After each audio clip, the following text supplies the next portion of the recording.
നമ്മെ ബലപ്പെടുത്തുന്നത് ദൈവത്തിന്റെ വചനമാണ്. നമ്മെ ബലപ്പെടുത്തുന്നത് കർത്തരുടെ വചനംதான். എത്ര പേർക്ക് ഇന്ന് പകൽ സന്തോഷമുണ്ട്? എത്ര പേര് സന്തോഷമായിരിக்கிறீர்கள்? ആമേൻ. നമ്മളെ ബലപ്പെടുത്തുന്നത് ദൈവത്തിന്റെ വചനമാണ്. നമ്മെ ബലപ്പെടുത്തുന്നത് കർത്തരുടെ വാർത്ത. 2026 നമ്മളെ ജീവിപ്പിച്ചത് ദൈവത്തിന്റെ കൃപയാണ്, ദൈവത്തിന്റെ ദയയാണ്. 2026 வருடத்திலேயும் நாம் வாழ்ந்திருப்பது ஆண்டவராகிய கர்த்தருடைய தயவு, கர்த்தருடைய பெரிய கிருபை. ആ ദൈവ സാന്നിധ്യം അനുഭവിക്കുന്നവർ കരങ്ങൾ ഉയർത്തി ദൈവത്തിന് സ്തോത്രം ചെയ്യും. ആമേൻ. കരങ്ങൾ ഉയർത്തി കർത്തരെ സ്തോത്രം பண்ணுவோம். ഹല്ലേലൂയ. സ്തോത്രം. പ്രാർത്ഥന എന്റെ ശുശ്രൂഷയിലും അനുഗ്രഹമായിരുന്നു.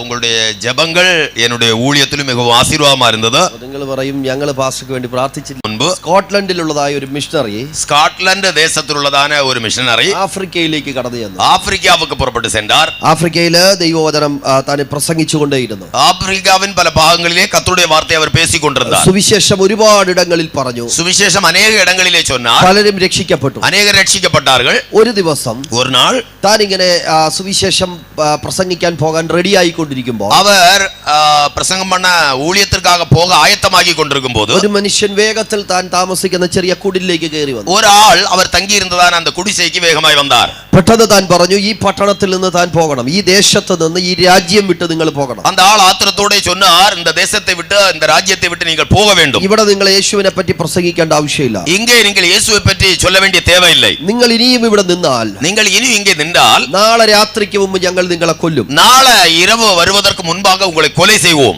കേട്ടപ്പോൾ ഉള്ളിൽ ഒരു പേടി തോന്നി. കേട്ടപ്പോൾ അവർക്ക് கொஞ்சம் நடுக்கம் உண்டானது. മനുഷ്യൻ ആക്രോശത്തോടെ പറഞ്ഞിട്ട് അദ്ദേഹം അങ്ങ് പോയി. அந்த மனுஷன் ஆவேசமாக சொல்லிவிட்டு அந்த மனுஷன் ஆத்திரத்திலே போய்விட்டார். അദ്ദേഹം വളരെ ഭാരത്തോടു കൂടിയാണ് അങ്ങും സുവിശേഷ വേലയ്ക്ക് വേണ്ടി കടന്നുപോയി. அவர் மிக ஆத்தும பாரத்தோടെ கர்த்தருடைய வேலைக்காய் புறப்பட்டு சென்றார். വൈകുന്നേരം തിരിച്ചു വന്നപ്പോഴും ഉള്ളിലൊരു പേടിയുണ്ട്, മനുഷ്യനല്ലേ, ഭയമുണ്ട്. എങ്കിലും താൻ പ്രാർത്ഥിച്ചു. സായങ്കാലം അവർ തിരുമ്പി വന്ന പിൻപും ഉള്ളത്തിലെ ഒരു അയ്യം ഉണ്ട്, ആനാലും ജപിത്താർ. രാത്രി മുഴുവൻ പ്രാർത്ഥിച്ച് കർത്താവെ സൂക്ഷിക്കണം എന്നൊക്കെ പറഞ്ഞു. இரவு முழுவதும் ஜெபம் பண்ணார், ஆண்டவரே என்னை காத்துக்கொள்ள வேண்டும் என்று. അന്ന് രാത്രി ഒന്നും സംഭവിച്ചില്ല. പിറ്റേ ദിവസവും താൻ സുവിശേഷ വേലയ്ക്ക് വേണ്ടി കടന്നു. അന്ന് இரவு ஒன்றுமே நடக்கவில்லை. மறுநாளிலும் அவர் ஆண்டவருடைய வேலைக்காய் புறப்பட்டு சென்றார். സുവിശേഷ വേല ഉച്ചയോട് അടുക്കുമ്പോഴൊക്കെ ഉള്ളിൽ ഭയമുണ്ട്. ഇന്ന് രാത്രിക്ക് മുൻപ് എന്നെ കൊല്ലുമെന്നാണല്ലോ പറഞ്ഞത്. കർത്തരുടെ ஊழியம் செய்து கொண்டிருக்கும் போது மத்தியான வேளை வரும்போது அவருக்கு உள்ளிலே ஒரு மன ஐயம் உண்டானது. இந்த மனுஷன் இப்படி சொல்லிவிட்டு போனானே. അവൻ വൈകുന്നേരത്തോടടുത്തു. சாயங்காலம் வந்தது. അവൻ സുവിശേഷ വേല കഴിഞ്ഞ് താൻ ഭവനത്തിൽ തിരിച്ചെത്തി. அன்றைக்கும் ஊழியம் முடிந்து தன்னுடைய குடிசைக்கு திரும்ப வந்தார். ആഹാരം കഴിക്കുമ്പോഴൊക്കെ പ്രാർത്ഥിക്കാൻ തുടങ്ങി. சாப்பிடும் போதெல்லாம் அவர் ஜெபம் பண்ண தொடங்கினார். അവൻ പ്രാർത്ഥിച്ച് ഫുഡൊക്കെ കഴിച്ചു പ്രാർത്ഥിച്ചുകൊണ്ടിരുന്ന എപ്പോഴോ താൻ ഉറങ്ങി.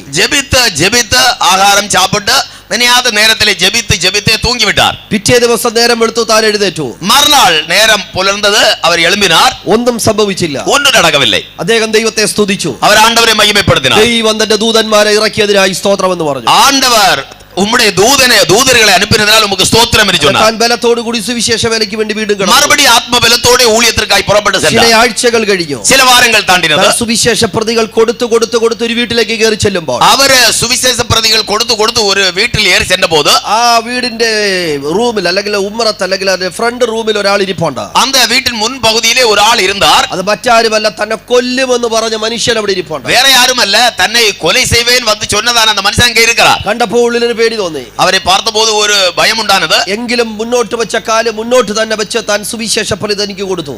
ആനാലും താൻ മുന്നേറി சென்று அந்த சுவிசேஷ பிரதிகள் ஒன்றை அந்த மனுஷனிடத்தில் கொடுத்தார். അവിടെ നിന്നുകൊണ്ട് താൻ സുവിശേഷം പറയാൻ തുടങ്ങി. அந்த ஆளிடத்திலே அதை கொடுத்து விட்டு சுவிசேஷம் சொல்ல ஆரம்பித்தார். ചുരുക്കി പറഞ്ഞാൽ ആ മനുഷ്യൻ അന്ന് രക്ഷിക്കപ്പെട്ടു.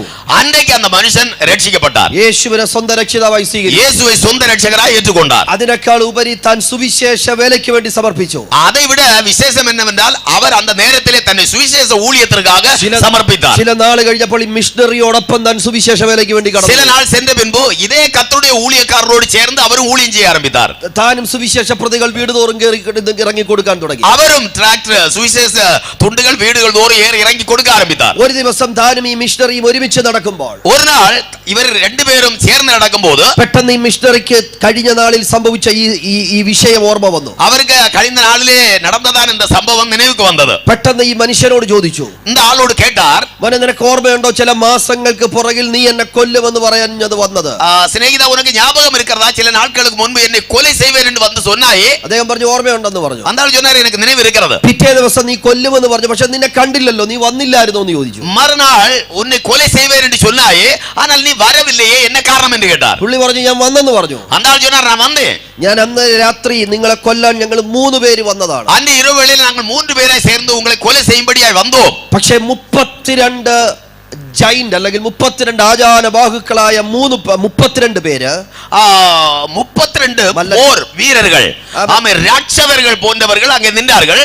വാളും പിടിച്ച് നിങ്ങളുടെ ഹട്ടിന് നിങ്ങളുടെ ഈ കുടിലിന് ചുറ്റും നിൽക്കുന്നത് ഞങ്ങൾ കണ്ടു. உங்களுடைய குடிசையை சுற்றிலும் அந்த 32 பேரும் உருவின பட்டயம் பிடித்துக் கொண்டு நின்றதை நாங்கள் பார்த்தோம். ഞങ്ങൾക്ക് അകത്തോട്ട് കയറാൻ പറ്റിയില്ല, ഞങ്ങൾ പേടിച്ച് തിരിച്ചു പോയി. எங்களுக்கு உள்ளே வர முடியவில்லை, நாங்கள் பயந்து திரும்பி போனோம். ഈ മിഷണറിക്ക് മനസ്സിലായി അതൊരു പക്ഷേ ദൈവത്തിന്റെ ദൂതന്മാരായിരിക്കും. அவருக்கு மிஷனரி புரிந்து கொண்டார் அது கர்த்தருடைய தூதர்களாக இருக்கலாம். അവൻ ഈ മനുഷ്യനോടും ഈ ഈ വചനത്തിൽ നിന്ന് മനസ്സിലായി. അദ്ദേഹം പറഞ്ഞു ദൈവം ദൂതന്മാര് നിങ്ങളെ സൂക്ഷിച്ചതാന്ന് പറഞ്ഞു. கர்த்தருடைய வசனத்திலிருந்து அவர் இவரும் புரிந்து கொண்டார் தேவன் தம்முடைய தூதர்களை அனுப்பி உங்களை பாதுகாத்ததாகும் என்று சொன்னார். അവർ ഒരുമിച്ച് ദൈവത്തെ സ്തുതിക്കാൻ அவர்கள் ഒരുമിച്ച് கர்த்தரை மகிமைப்படுத்தினார்கள். കുറേ നാളുകൾ കഴിഞ്ഞു, சில நாட்கள் சென்றது. ഒരു വർഷത്തിന് ശേഷം ஒரு வருஷம் ஆன பின்பு ഈ മിഷണറിക്ക് വെക്കേഷന് വേണ്ടി സ്കോട്ട്ലൻഡിലേക്ക് കടന്നു പോകണം. இந்த மிஷனரி ലീവിൽ അവർ സ്കോട്ട്ലാൻഡ് പ്രദേശത്തേക്ക് திரும்பி போக வேண்டியதா இருந்தது. തന്റെ മാതൃസഭയിലേക്ക് പല സഭകളിലും ചെന്ന് താൻ സുവിശേഷം പ്രസംഗിക്കാൻ തുടങ്ങി. தன்னுடைய தாய் சபைகளிலும் மற்ற அநேக சபைகளிலும் சென்று கர்த்தருடைய வசனத்தை பேச ஆரம்பித்தார். പറയുന്നിടത്തൊക്കെ താൻ ഈ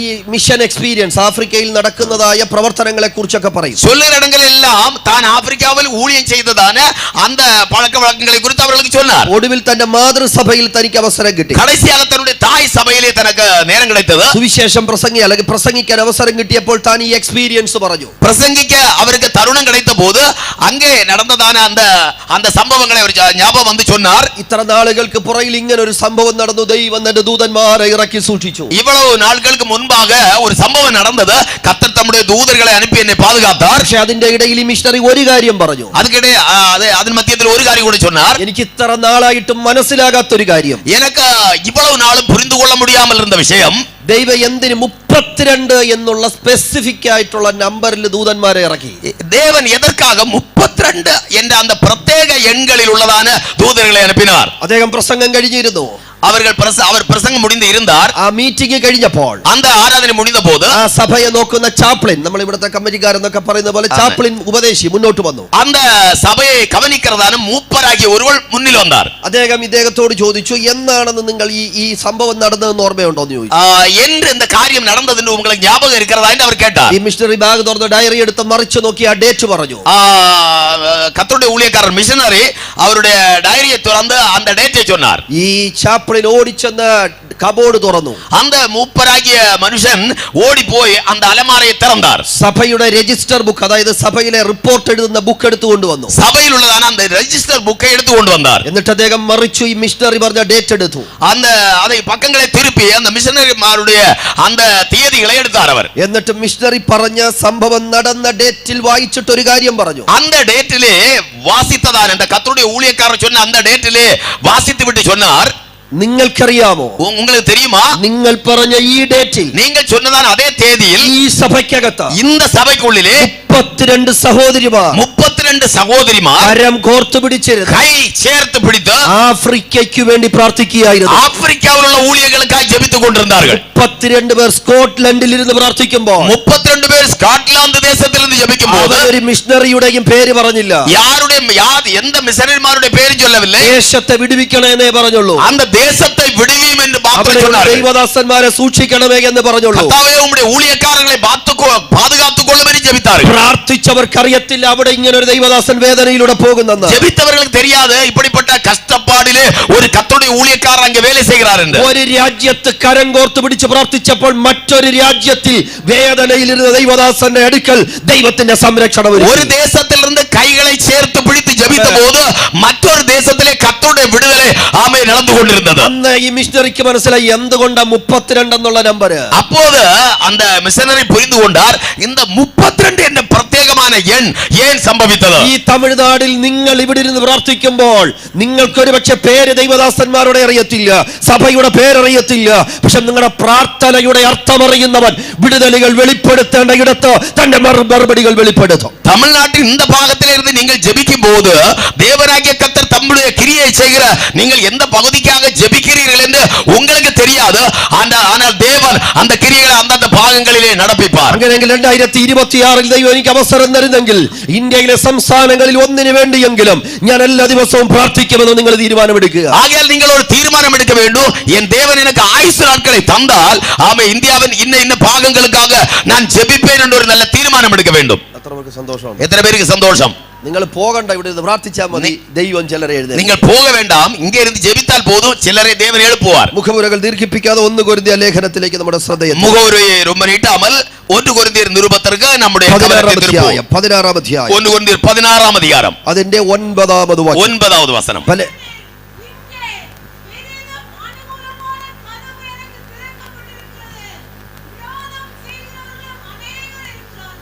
മതി. നമുക്ക് എല്ലാവർക്കും വളരെ പരിചയമുള്ള വേദഭാഗം, നമുക്ക് മിகவும் പഴക്കമുള്ളതാണ് വേദവചനം. സ്തോത്രം. ഞാൻ ഇന്ന് മറ്റൊരു ചിന്തയാണ് എൻ്റെ മനസ്സിലേക്ക് വന്നത്.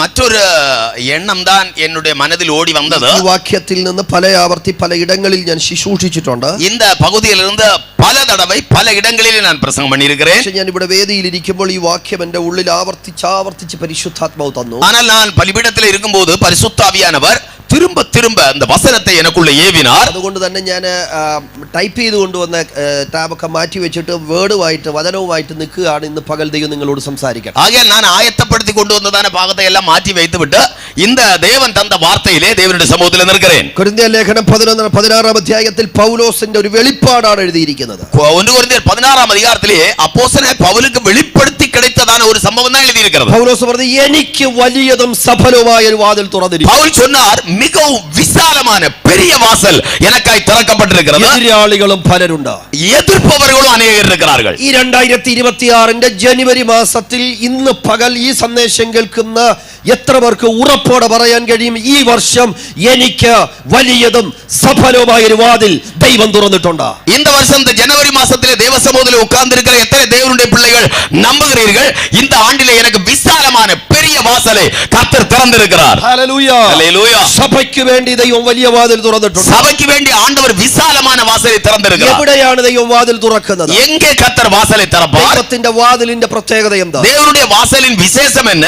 എവിടെ ദൈവം വാതിൽ തുറക്കും? எங்கே கர்த்தர் வாசலை திறப்பார்? എപ്പോൾ വാതിൽ തുറക്കും? எப்போது திறப்பார்? ദൈവം തുറക്കുന്ന വാതിലിന്റെ പ്രത്യേകത എന്താ? தேவன் திறக்கிறதான வாசலின் விசேஷம் என்ன?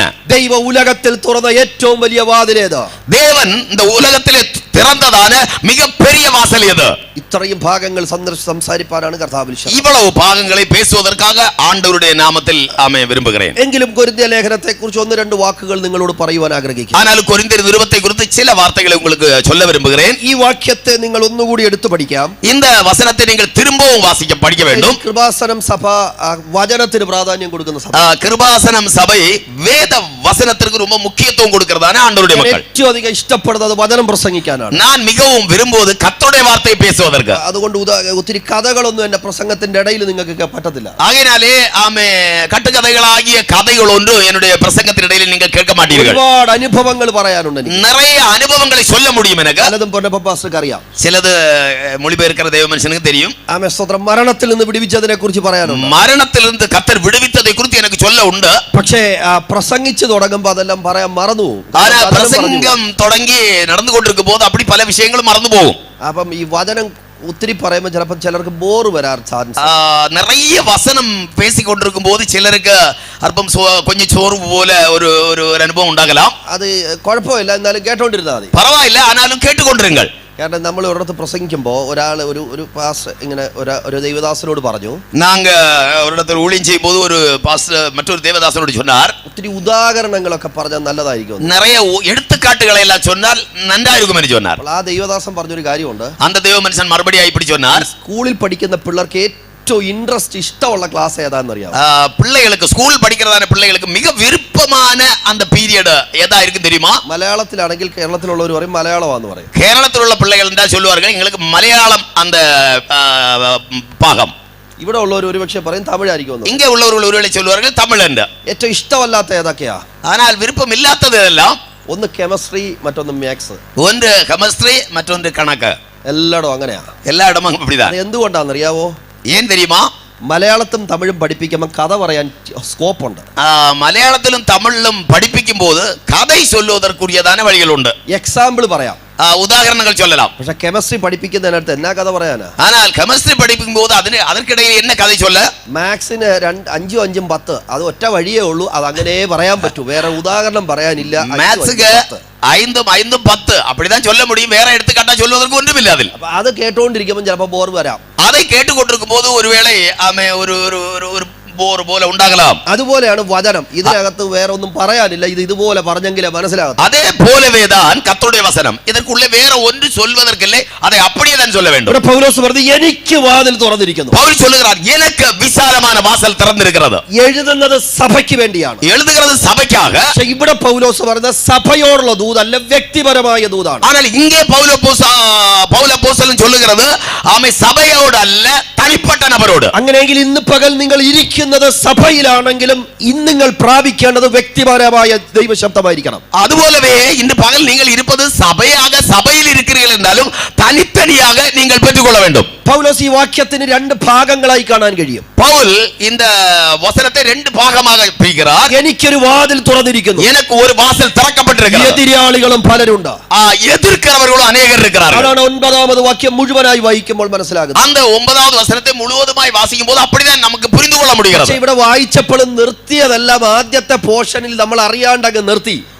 ஆனால் அமிசோத்திரம் வாசித்த போது அந்த முதல் பாகத்திலே நம்மை தெரியாமலே அப்படி வாசித்து நிறுத்தணும். എന്താ എനിക്കൊരു വലുതും സബലമായ ഒരു വാതിൽ തുറന്നിട്ടുണ്ട്, எனக்கு விசாலமானதான பெரியதான ஒரு வாசல் திறந்திருக்கிறது. അത് കേൾക്കുമ്പോൾ സന്തോഷമാണ്, அது கேட்கும்போது நமக்கு சந்தோஷம். പക്ഷേ ആ വാക്യം തീരണമെങ്കിൽ അടുത്ത ഭാഗം കൂടി വായിക്കണം. ஆனால் அந்த வசனம் முடிவடைய வேண்டும் என்றால் அடுத்த பகுதியையும் வாசிக்க வேண்டும். അടുത്ത ഭാഗം എന്ത് പറയുന്നു? அடுத்த பகுதி என்ன சொல்லுகிறது? എതിരാളികളും പലരുണ്ട്, எதிர்க்கிறவர்களும் அநேகர் இருக்கிறார்கள். ദൈവം വാതിൽ തുറന്നിട്ടുണ്ട്, தேவன் வாசல் திறந்திருக்கிறார். എതിരാളികളും പലരുണ്ട്, எதிர்க்கிறவர்களும் அநேகர் உண்டு. അങ്ങനെയെങ്കിൽ ഇന്ന് പകൽ എന്നെ കേൾക്കുന്ന ദൈവവൈതലേ, இந்த பகல் வேளையில் என்னை கேட்கிற கர்த்தருடைய பிள்ளைகளே, രണ്ടും തിരിച്ചറിഞ്ഞിട്ട് ഇന്ന് പകൽ പന്തൽ വിട്ടിട്ട് കടന്നു പോകാം. இந்த ரெண்டையும் நாம் புரிந்தவர்களாய் தான் இங்கே இருந்து எழும்பி போக வேண்டும். ദൈവം വാതിൽ തുറന്നിട്ടുണ്ട്, தேவன் வாசலை திறந்திருக்கிறார். എതിരാളികളും പലരുണ്ട്, எதிர்க்கிறவர்களும் அநேகர் இருக்கிறார்கள். എന്നാൽ ദൈവം തുറന്ന വാതിലിന്റെ പ്രത്യേകത, தேவன் திறந்த வாசலுடைய விசேஷம் என்ன? അത് വലിയ വഴിയാണ്, அது பெரிய வாசல், സഫലമാകുന്നതാണ്. நல்ல விசாலமான வாசல். സഫലമാകുന്ന വഴി എന്ന് പറഞ്ഞാൽ, விசாலமான வாசல் என்று சொன்னால், ചെയ്യുമെന്ന് പറഞ്ഞാൽ പൂർത്തിയാക്കുമെന്ന് പറഞ്ഞാൽ അത് സംഭവിക്കുന്ന വഴിയാണ്. செய்வேன் என்று சொன்னால், நிறைவேற்றுவேன் என்று சொன்னால் அப்படியே நடக்கும், அதான் அந்த வழி. എന്നാൽ ഇന്നത്തെ കുഴപ്പം എന്നാണെന്നറിയാമോ? இன்னைக்குள்ள பிரச்சனை என்ன தெரியுமா? ചിലർ വഴി മാത്രമേ കാണുന്നുള്ളൂ, சிலர் வழியை மாத்திரம் தான் பார்க்கிறார்கள். പാസ്റ്റർ പറയുന്ന പോലെ പോരാട്ടവും ഇല്ല, എതിരാളികളും ഇല്ല, ഒന്നുമില്ല, കണ്ണടച്ച വഴി ഭയങ്കര വിശാലമായി കവിഞ്ഞൊഴുകുന്ന വഴി മാത്രമാണ് ചില പ്രസംഗം. ചിലരുടെ പാർവയിലെ நல்ல நல்ல நிரம்பி வழிகிறதான வாசல் தான் தெரிகிறது. விடுதலை என்றதான வாசல் மட்டும் தான் தெரிகிறது. വഴി തുറക്കുന്ന മാത്രമേ കാണുന്നുള്ളൂ, வழி திறக்கிறதை மட்டும் தான் பார்க்கிறார்கள். അത് വചനപ്രകാരം തെറ്റാ, அது വചന പ്രകാരം തവറ്, അതൊരു എക്സ്ട്രീമാ, അതൊരു മറ്റൊരു ഒരു പ്രത്യേക നിലയാ, അത് വേറൊരു ഭാഗം. എന്നാൽ ചില കൂട്ടരുണ്ട്, ചിലരുണ്ട്, അവർ പോരാട്ടം മാത്രമേ കാണത്തുള്ളൂ, അവர்கள் പോരാട്ടം மட்டும்தான் பார்ப்பார்கள். കണ്ണടച്ചാലേ പോരാട്ടവും ബന്ധനവും ശുദ്രവും പ്രയോഗവും അതും ഇതും പറഞ്ഞുകൊണ്ടിരിക്കും. கண்களை அடைக்கும் போதே போராட்டம், கட்டு, மந்திரவாதம் இதை தான் பார்த்து கொண்டிருப்பார்கள். കേറി യോഗത്തിന് വരുമ്പോഴേ ശാസിച്ചോണ്ടാ കേറി വരും, ஏறி காம்பவுண்டுக்குள்ளே ஆராதனைக்கு வரும்போதே கடிந்து கொண்டு தான் வருவார்கள். അതും തെറ്റാ, அதுவும் தவறுதான். എത്ര പേർക്ക് മനസ്സിലായി ഞാൻ പറഞ്ഞു? എത്ര പേര് പുരിയുന്നത്? വഴി മാത്രം കണ്ടാലും കുഴപ്പമോ, എതിരാളി മാത്രം കണ്ടാലും കുഴപ്പമോ, വഴിയെ മാത്രം பார்த்தாலும் தவறுதான், எதிர்ப்பவர்களை மட்டும் பார்த்தாலும் தவறுதான். എന്നാൽ പൗലോസ് കണ്ടത് ഇത് രണ്ടും ബാലൻസ് ചെയ്ത് കാണുക. பவுல் கண்டது இதை ரெண்டும் சமப்படுத்தி பார்க்கிறார். ഒരു വശത്ത് വഴി കണ്ടു, ஒரு பகுதியிலே வழியை பார்த்தார், മറുവശത്ത് പ്രതിസന്ധിയെ കണ്ടു, மற்றொரு பாகத்திலே பிரச்சனையையும் கண்டார். ഒരു വശത്ത് ദൈവം തുറക്കുന്ന വഴിയെ കാണുന്നു, ஒரு பகுதியிலே கர்த்தர் திறக்கிற வாசலை பார்க்கிறார், മറുവശത്ത് പ്രതിസന്ധിയെ കാണുന്നു, மறுபக்கத்திலே அதிலுள்ள போராட்டத்தையும் பார்க்கிறார். ഇതിന്റെ നടുവിൽ നിൽക്കുന്ന ഭക്തന്റെ ഉറപ്പെന്തെന്നറിയാമോ? ഇതിൻ മധ്യയിലെ നിൽക്കുന്നതായ ഭക്തനുடைய தைரியம் என்ன தெரியுமா? ഈ പ്രതിസന്ധിയുടെ നടുവിലും ദൈവം എനിക്ക് വേണ്ടി തുറക്കും. இந்த பிரச்சனையுடைய நடுவிலேயும் கர்த்தர் எனக்கு வாசலை திறப்பார். ഇന്ന് പകൽ എത്ര പേർക്ക് ഉറപ്പുണ്ട്? எத்தனை பேர் நம்புகிறீர்கள்? എതിരാളികൾ എത്രയുണ്ടെങ്കിലും, எதிராளிகள் எதிர்ப்பவர்கள் எவ்வளவு இருந்தாலும், പ്രതിസന്ധികൾ എത്ര എഴുന്നേറ്റാലും, பிரச்சனைகள் எத்தனை எழும்பினாலும் ദൈവം എനിക്ക് വേണ്ടി വഴി തുറക്കും. தேவன் எனக்காக வாசலை திறப்பார். ഹല്ലേലൂയ. அல்லேலூயா. ആമേൻ. ഇതാണ് 16-ാം അധ്യായം ഒറ്റ വാക്കിൽ പറഞ്ഞാൽ. 16-ാം அதிகாரத்தை ഒരേ വാർത്തയിൽ சொன்னால், ഇനി കൊരിന്ത്യ ലേഖനം എഴുതാനുള്ള ഒരു കാരണമുണ്ട്. കൊരിന്ത്യർ നിരുപത്തെ എഴുതുവதற்கு ഒരു കാരണമുണ്ട്. പലരും ബുക്കുകളുടെ ഡയറി ഉണ്ട്, നിങ്ങൾ നോട്ട് ചെയ്യുന്ന എനിക്ക് ഒത്തിരി സന്തോഷം. അനേകർ എഴുതുகிறீர்கள். ആമേൻ സഹോദരാ, എനിക്ക് അത് ரொம்ப സന്തോഷം. എന്റെ സഭയിൽ ഞാൻ കമ്പൽസറി ആയിട്ട് പറയുന്നതാണ്, നിങ്ങൾ ഏതൊരു സന്ദേശം കേട്ടാലും നിങ്ങൾ എഴുതുകയാണ്. എൻ സഭയിൽ ഞാൻ നിർബന്ധമായി ചൊല്ലുവേൻ, എന്ത് പ്രസംഗം കേട്ടാൽ നിങ്ങൾ അതിൽ குறிப்பிடணும். ആമേൻ. സ്തോത്രം. എഴുതുന്ന ദൈവദാസന്മാർക്കായി, ദൈവ സഹോദരിമാർക്കായി സ്തോത്രം. എഴുതുகிறதான കർത്തരുടെ പിള്ളകൾക്കായി കർത്തർക്ക് സ്തോത്രം. കൊരിന്ത്യ ലേഖനം എഴുതാൻ ഒരു കാരണമുണ്ട്. കൊരിന്ത്യർ നിരുപം എഴുത ഒരു കാരണമുണ്ട്. 1 കൊരിന്ത്യ ലേഖനം 1-ാം അധ്യായം 11-12 വാക്യങ്ങൾ. കൊരിന്ത്യർ 1-ാം അധികാരം 1 കൊരിന്ത്യർ 1:11-12 വചനങ്ങൾ. അതാണ് കൊരിന്ത്യ ലേഖനം എഴുതാൻ ഒരു കാരണം. അതുതാണ് കൊരിന്ത്യർ നിരുപം എഴുതുവதற்குரிய കാരണം. 12-ാമത് വാക്യത്തിൽ 12-ാം വചനത്തിൽ 4 ഗ്രൂപ്പുകാരെ കുറിച്ച് അവിടെ പറയുന്നു. 4 കൂട്ടത്താരെ കുറിച്ച് ചൊല്ലപ്പെട്ടിരിക്കുന്നത്. നിങ്ങളിൽ ഓരോരുത്തൻ, ഉങ്ങളിൽ ഒവ്വൊരുവനും പൗലോസിന്റെ പക്ഷക്കാരൻ, പൗലെ சேர்ந்தவன், അപ്പല്ലോസിന്റെ പക്ഷക്കാരൻ, അപ്പൊല്ലോവെ சேர்ந்தவன், കേഫാവിന്റെ പക്ഷക്കാരൻ, കേബാവിൻ അവനെ சேர்ந்தவன், ക്രിസ്തുവിന്റെ പക്ഷക്കാരൻ, ക്രിസ്തുവെ சேர்ந்தவன். ഇങ്ങനത്തെ ഒരു വാർത്ത പൗലോസ് കേട്ടു. இப்படி ஒரு സംഭവത്തെ പൗലോസ് കേൾവിപ്പെട്ടാர். 4 ഗ്രൂപ്പുള്ള ഒരു സഭയാണ് കൊരിന്ത്യ സഭ. 4 കൂട്ടത്താർ இருக்கிற സഭയാണ് കൊരിന്ത്യ സഭ. ആമേൻ. സ്തോത്രം. ഇത് ഏത് നൂറ്റാണ്ടിലത്തെ കാര്യമാണ് പറയുന്നത്? എന്താ നൂറ്റാണ്ടിലുള്ള കാര്യത്തെ ചൊല്ലുகிறேன். 1-ാം നൂറ്റാണ്ടിലെ സഭ, 1-ാം നൂറ്റാണ്ടിലുള്ള സഭ. കർത്താവ് സഭ സ്ഥാപിച്ച് കുറെ വർഷങ്ങൾ കഴിഞ്ഞപ്പോൾ നടന്ന കാര്യം. കർത്തർ സഭയെ ആരംഭിച്ച് ചില വർഷങ്ങൾ കഴിഞ്ഞപ്പോൾ നടന്ന സംഭവം. അവിടെ എഴുതിയിട്ടുള്ള 4 ഗ്രൂപ്പ്. അങ്ങേ 4 കൂട്ടത്താർ இருக்கிறார் ഒരു സഭയ്ക്കുള്ള. ആമേൻ. സ്തോത്രം. ഉൾക്കൊള്ളാൻ പറ്റുന്നുണ്ടോ നിങ്ങൾക്ക്? ഏറ്റുകൊള്ള முடிகிறதா உங்களுக்கு? പൗലോസ് പറയുന്നു, പൗലോസ് சொல்லுகிறார், ഈ ഗ്രൂപ്പിനപ്പുറത്ത് വേണ്ടത് ക്രിസ്തു ആയിരിക്കണം. இந்த பாகம் பிரிந்துள்ளதான கூட்டத்தை விட்டுவிட்டு உங்களுக்கு தேவையானது கிறிஸ்து மட்டும். ഇതിനു വേണ്ടിയാണ് ലേഖനം എഴുതിയത്. அதுக்கு வேண்டிதான் நிருபத்தை எழுதினார். ഇന്ന് പകൽ ആത്മനിയോഗത്തിൽ പരിശുദ്ധാത്മ വെളിപ്പാടിൽ ഈ ദൂത് ഞാൻ നിങ്ങൾക്ക് കൈമാറാം. ஆவியின் ஏவுதலால் பரிசுத்தாவியானவர் வெளிப்படுத்துகிற ஆமே இந்த தூதை உங்களுக்கு சொல்லுகிறேன். ഹൃദയങ്ങളെ അകറ്റി നിർത്തുന്ന പൈശാചിക മണ്ഡലങ്ങളെ തകർത്ത് ഇന്ന് പകൽ ക്രിസ്തു എന്ന വെളിപ്പാട് ഈ പട്ടണത്തിൽ മുഴങ്ങട്ടെ. ഇരുദയങ്ങളെ ആമേ പിരിത്ത് മാറ്റി നിർത്തുகிற പിശാചുடைய அந்த വല്ലഭകളെ മാറ്റി ക്രിസ്തുവിൻ പക്ഷക്കാരായി இந்த പട്ടണത്തിൽ നമ്മെ ആക്കി തീർക്ക வேண்டும். യേശുവിനോടൊപ്പം നിൽക്കുമെന്ന് എത്ര പേര് പറയുന്നുണ്ട്? യേശുവോട് ചേർന്ന് നിൽപ്പേൻ എന്ന് എത്ര പേർ சொல்லுகிறார்கள்? ഇന്ന് പകൽ ദൈവാത്മാവ് കാണട്ടെ. ആമേൻ. அப்படி வாய் திறந்து சொல்லுகிறதை கர்த்தர் பார்க்கட்டும். ഞാൻ യേശുവിന്റെ പക്ഷക്കാരൻ, ഞാൻ ക്രിസ്തുവിന്റെ പക്ഷക്കാരൻ, ക്രിസ്തുവിനോടൊപ്പം നിൽക്കും, ഞാൻ ക്രിസ്തുവോട് ചേർന്ന് നിൽപ്പേൻ. ഹല്ലേലൂയ. ഹല്ലേലൂയ. ഈ 1-ാം അധ്യായം 12-ാം വാക്യം വായിച്ചപ്പോഴേ 1-ാം അധികാരം 12-ാം വചനം വാസിച്ചപ്പോൾ എന്റെ മനസ്സിൽ കുറെ ചോദ്യങ്ങൾ വന്നു. என்னுடைய മനസ്സിൽ ചില കേൾവികൾ എളുമ്പിന്. പൗലോസിന്റെ പക്ഷം, പൗൽ അപ്പോസ്തലനെ ചേർന്നവൻ. 3-ാം അധ്യായത്തിൽ പറയുന്നത് പൗലോസാണ് സഭ സ്ഥാപിച്ചത്. 3-ാം അധികാരത്തിൽ വാസിக்கிறோம் പൗൽ தான் സഭയെ സ്ഥാപിച്ചത്. അപ്പൊ കുഴപ്പമില്ലെന്ന് ഞാൻ കർത്താവിനോട് പറഞ്ഞു. പരവായില്ല എന്ന് കർത്താവിനോട് ചൊന്നേൻ. കർത്താവ് ഒന്ന് ക്ഷമിച്ചേരെന്ന് പറഞ്ഞു. മന്നിയും കർത്താവേ, കാരണം സഭ സ്ഥാപിച്ചല്ലേ, അപ്പൊ അതുകൊണ്ടായിരിക്കും എന്ന് പറഞ്ഞു. കാര്യം അന്ത ദൈവ മനുഷ്യനല്ലവ സഭയെ സ്ഥാപിച്ചത്, അതിനാലേ ആയിരിക്കും. അപ്പൊ കുഴപ്പമില്ലെന്ന് ദൈവം പറഞ്ഞു. ശരി, പരവായില്ല എന്ന് കർത്താവ് ചൊന്നാർ. 2-ാമത് അപ്പല്ലോസിന്റെ പക്ഷം. 2-ാമത് അപ്പൊല്ലോവെ ചേർന്നവൻ. അപ്പല്ലോസ് എന്ന് പറഞ്ഞ ആരാ? അപ്പൊല്ലോ എന്ന് ചൊന്നാലേ ആര്? അടുക്കും ചിട്ടയോടും കൂടി പ്രാസം ഒപ്പിച്ച് പ്രബോധിപ്പിക്കുന്നവൻ. നല്ല നല്ല നല്ല അടുക്കടുക്കാக ആമേ സോദരം അതற்கு ஏற்றபடி ആമേ സോദരം നല്ല ബുദ്ധിമതികളെ ചൊല്ലുகிற മനുഷ്യൻ പറഞ്ഞു. അതുകൊണ്ടായിരിക്കും, കുഴപ്പമില്ല കർത്താവ് ഒന്ന് ക്ഷമിച്ചേരെന്ന്. അതിനാലേ ആയിരിക്കും അവനെ ചേർന്നത്. പറവായില്ല കർത്താവേ, മന്നിയും അപ്പടി ചൊന്നേ. കർത്താവ് പറഞ്ഞു ഞാൻ വിട്ടേച്ചെന്ന് പറഞ്ഞു. എന്നോട് പേഴ്സണലി പറഞ്ഞ കേട്ടോ, ബൈബിളിലുള്ള കാര്യമൊന്നുമല്ല. എന്നോട് പറഞ്ഞു എന്താ ഞാൻ വിട്ടേച്ചെന്ന് പറഞ്ഞു. എന്നോട് തനിയാക ആണ്ടവർ ചൊന്നതാണ് ഒരു മറുപടി, അല്ലാതെ ബൈബിളിലുള്ള കാര്യമല്ല. ശരി, പറവായില്ല, പോട്ടിന് ചൊന്നാർ. 3-ാമത്തെ ഗ്രൂപ്പ് ഉണ്ട്. 3-ാമത് കൂട്ടത്താർ യേശുവിന്റെ പക്ഷം, ക്രിസ്തുവിന്റെ പക്ഷം, ക്രിസ്തുവിൻ പക്ഷക്കാർ. അതിന് വ്യാഖ്യാനം വേണ്ട, നിങ്ങൾക്ക് എല്ലാവർക്കും മനസ്സിലായി. அதுக்கு വ്യാഖ്യാനം தேவையில்லை, உங்களுக்கு எல்லாருக்கும் தெரியும். 4-ാമതൊരു പേര് അവിടെ എഴുതിയിട്ടുണ്ട്. 4-ാമത് ഒരു പേരങ്ങ് എഴുതിയിരിക്കുന്നത്. ആരുടെ പക്ഷോ? പറ. സഭ നമ്മൾ ഒരുമിച്ച് ധ്യാനിക്കുകയല്ലേ? നാം ഒരുമിച്ച് ധ്യാനിக்கிறோம் அல்லவா? வாய் திறந்து பேசுங்கள். കേഫാവിന്റെ പക്ഷം, കേബാവിൻ ചേർന്നവൻ. എനിക്കൊന്നും കർത്താവിനോട് പറയാനില്ലായിരുന്നു. എനിക്ക് അതற்கு കർത്തരോട് பேசுவதற்கு ഒന്നും ഇല്ലാമല്ല. പൗലോസിന്റെ കാര്യം പറഞ്ഞപ്പോൾ കുഴപ്പമില്ലെന്ന് എനിക്ക് പറയായിരുന്നു. പൗലുടെ அந்த കാര്യത്തെ കുറിച്ച് சொன்னபோது பரவாயில்லை என்று சொல்ல തോന്നിനത്. ഈ അപ്പല്ലോസിന്റെ കാര്യം പറഞ്ഞപ്പോൾ കുഴപ്പമില്ല അങ്ങ് ക്ഷമിച്ചേരെ എന്ന് പറയായിരുന്നു. അപ്പൊല്ലോയെ ചേർന്നവൻ എന്ന് சொன்னபோதும் சரி மன்னியும் கர்த்தாவே என்று சொல்ல തോന്നിനത്. ഈ കേഫ ആരാ? இந்த കേബ എന്ന് சொல்லுகிறது ആര്? നമുക്കറിയാം, പേരറിയാം. പേര് തെരിയല്ലവ നമുക്ക്. പത്രോസ്, പേതുരു.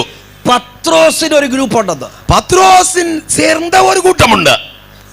വീണ്ടും ധ്യാനിച്ചപ്പോ മറുപടിയും ധ്യാനിത്ത പോത് നിങ്ങൾക്കൊരു കാര്യം അറിയാമോ? உங்களுக்கு ഒരു കാര്യം தெரியுமா? പത്രോസ് കൊരിന്തിൽ പോയിട്ടില്ല. പേതുരു കൊരിന്തിയ സഭയ്ക്ക് പോകവേ ഇല്ലേ. എത്ര പേർക്ക് മനസ്സിലായി? അപ്പോ ആ സഭയെ കുറിച്ച് നിങ്ങളൊന്ന് ചിന്തിച്ചേ. அந்த സഭയെ കുറിച്ച് നിങ്ങൾ ഒന്ന് ചിന്തിத்துக் கொள்ளுங்கள். നിങ്ങൾക്ക് വേർഡ് മനസ്സിലായെന്ന് തോന്നുന്നു, വചനം മനസ്സിലാവുന്നുണ്ടോ? உங்களுக்கு புரிந்தது என்று நினைக்கிறேன். പൗലോസിനെ ഇവർ കാണുന്നുണ്ട്, പൗലോയെ കണ്ടിരിக்கிறார்கள். അതുകൊണ്ടൊരു സോഫ്റ്റ് കോർണർ, അതുകൊണ്ട് ഒരു சேர்ந்தவன் ഒരു കൂട്ടം. അപ്പൊല്ലോസിനെ ഇവർ കാണുന്നുണ്ട്, അപ്പൊല്ലോവെ பார்த்திருக்கிறார்கள். ആത്മാവിൽ ക്രിസ്തുവിനെ ഇവർ ആസ്വദിക്കുന്നുണ്ട്, ആവിയിൽ ക്രിസ്തുവെയും അവർ അനുഭവിக்கிறார்கள். പക്ഷേ എന്റെ ചോദ്യം, നീ പത്രോസിനെ കണ്ടിട്ടുണ്ടോ? ஆனால் என்னுடைய கேள்வி என்ன, நீ பேதுருவை பார்த்திருக்கிறாயா? കണ്ടിട്ടുണ്ടോ? பார்த்திருக்கிறாயா? കൊരിന്ത്യ സഭക്കാർ പത്രോസിനെ കണ്ടിട്ടുണ്ടോ? കൊരിന്തുവിലുള്ള സഭയാർ പേതുരുവെ കണ്ടിരിக்கிறார்களா? ഇല്ല. ഇല്ല. പക്ഷേ പത്രോസിന് വേണ്ടി അവിടെ ഒരു ഗ്രൂപ്പ് ഉണ്ട്. ஆனால் പേതുരുവിൻ சேர்ந்ததுം ഒരു കൂട്ടം അங்கே ഉണ്ട്. അപ്പോൾ അതെന്നാ ഗ്രൂപ്പായിരിക്കും, എന്നാ സഭയായിരിക്കും, അതെന്ന കൂട്ടമായിരിക്കും? ചിന്തിച്ചു പാരുங்கள். ഹല്ലേലൂയ, ആമേൻ, ഹല്ലേലൂയ, ആമേൻ. അവിടെ പൗലോസ് പറയുന്ന ഒരു പദം എന്താണെന്നറിയാമോ? അങ്ങേ പൗലോ അപ്പോസ്തലൻ ചേർത്ത് ചൊല്ലുகிற ഒരു വിഷയം என்ன தெரியுமா? പത്രോസ് നിനക്ക് വേണ്ടി മരിച്ചോ? പേതുരു ഉനക്ക് വേണ്ടി മരിത്താരാ?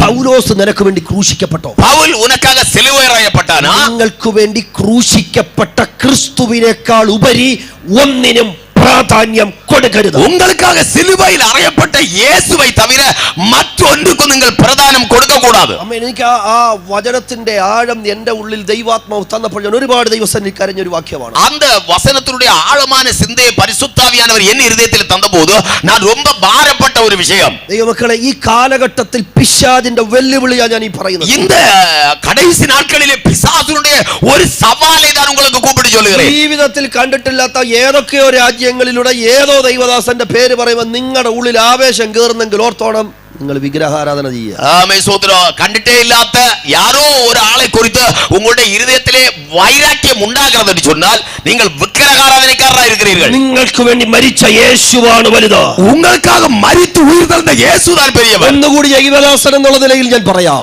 ഒരു തടവേ കൂടെ ആവർത്തിച്ച് ഊഴിയക്കാരൻ എന്ന നിലയിൽ ചൊല്ലുகிறேൻ. നമുക്ക് വേണ്ടി മരിച്ച യേശു ഒന്നാമത്, നമുക്ക് വേണ്ടി മരിച്ച യേശുதான் முதலிடம். രണ്ടാമത് നമ്മെ നയിക്കാൻ, രണ്ടാമത് നമ്മെ നടത്തുമ്പടി നേതൃത്വമാക്കിയിരിക്കുന്ന ദൈവദാസൻ രണ്ടാമത്, ദേവൻ ആത്മാവുക്ക് ഉത്തരവാദം പണ്ണുപടി ഏർപ്പെടുത്തിയിരിക്കുന്ന ഊഴിയക്കാരൻ രണ്ടാമത്, മൂന്നാമതേ ഉള്ളൂ നമുക്ക് വേണ്ടി പ്രാർത്ഥിക്കുന്ന പ്രവാചകൻ. മൂന്നാമത് ഇടത്തിലാണ് നമുക്ക് വേണ്ടി ജോം പണ്ണുകറാണ് തീർക്കദർശി. സ്തോത്രം, ആമേൻ.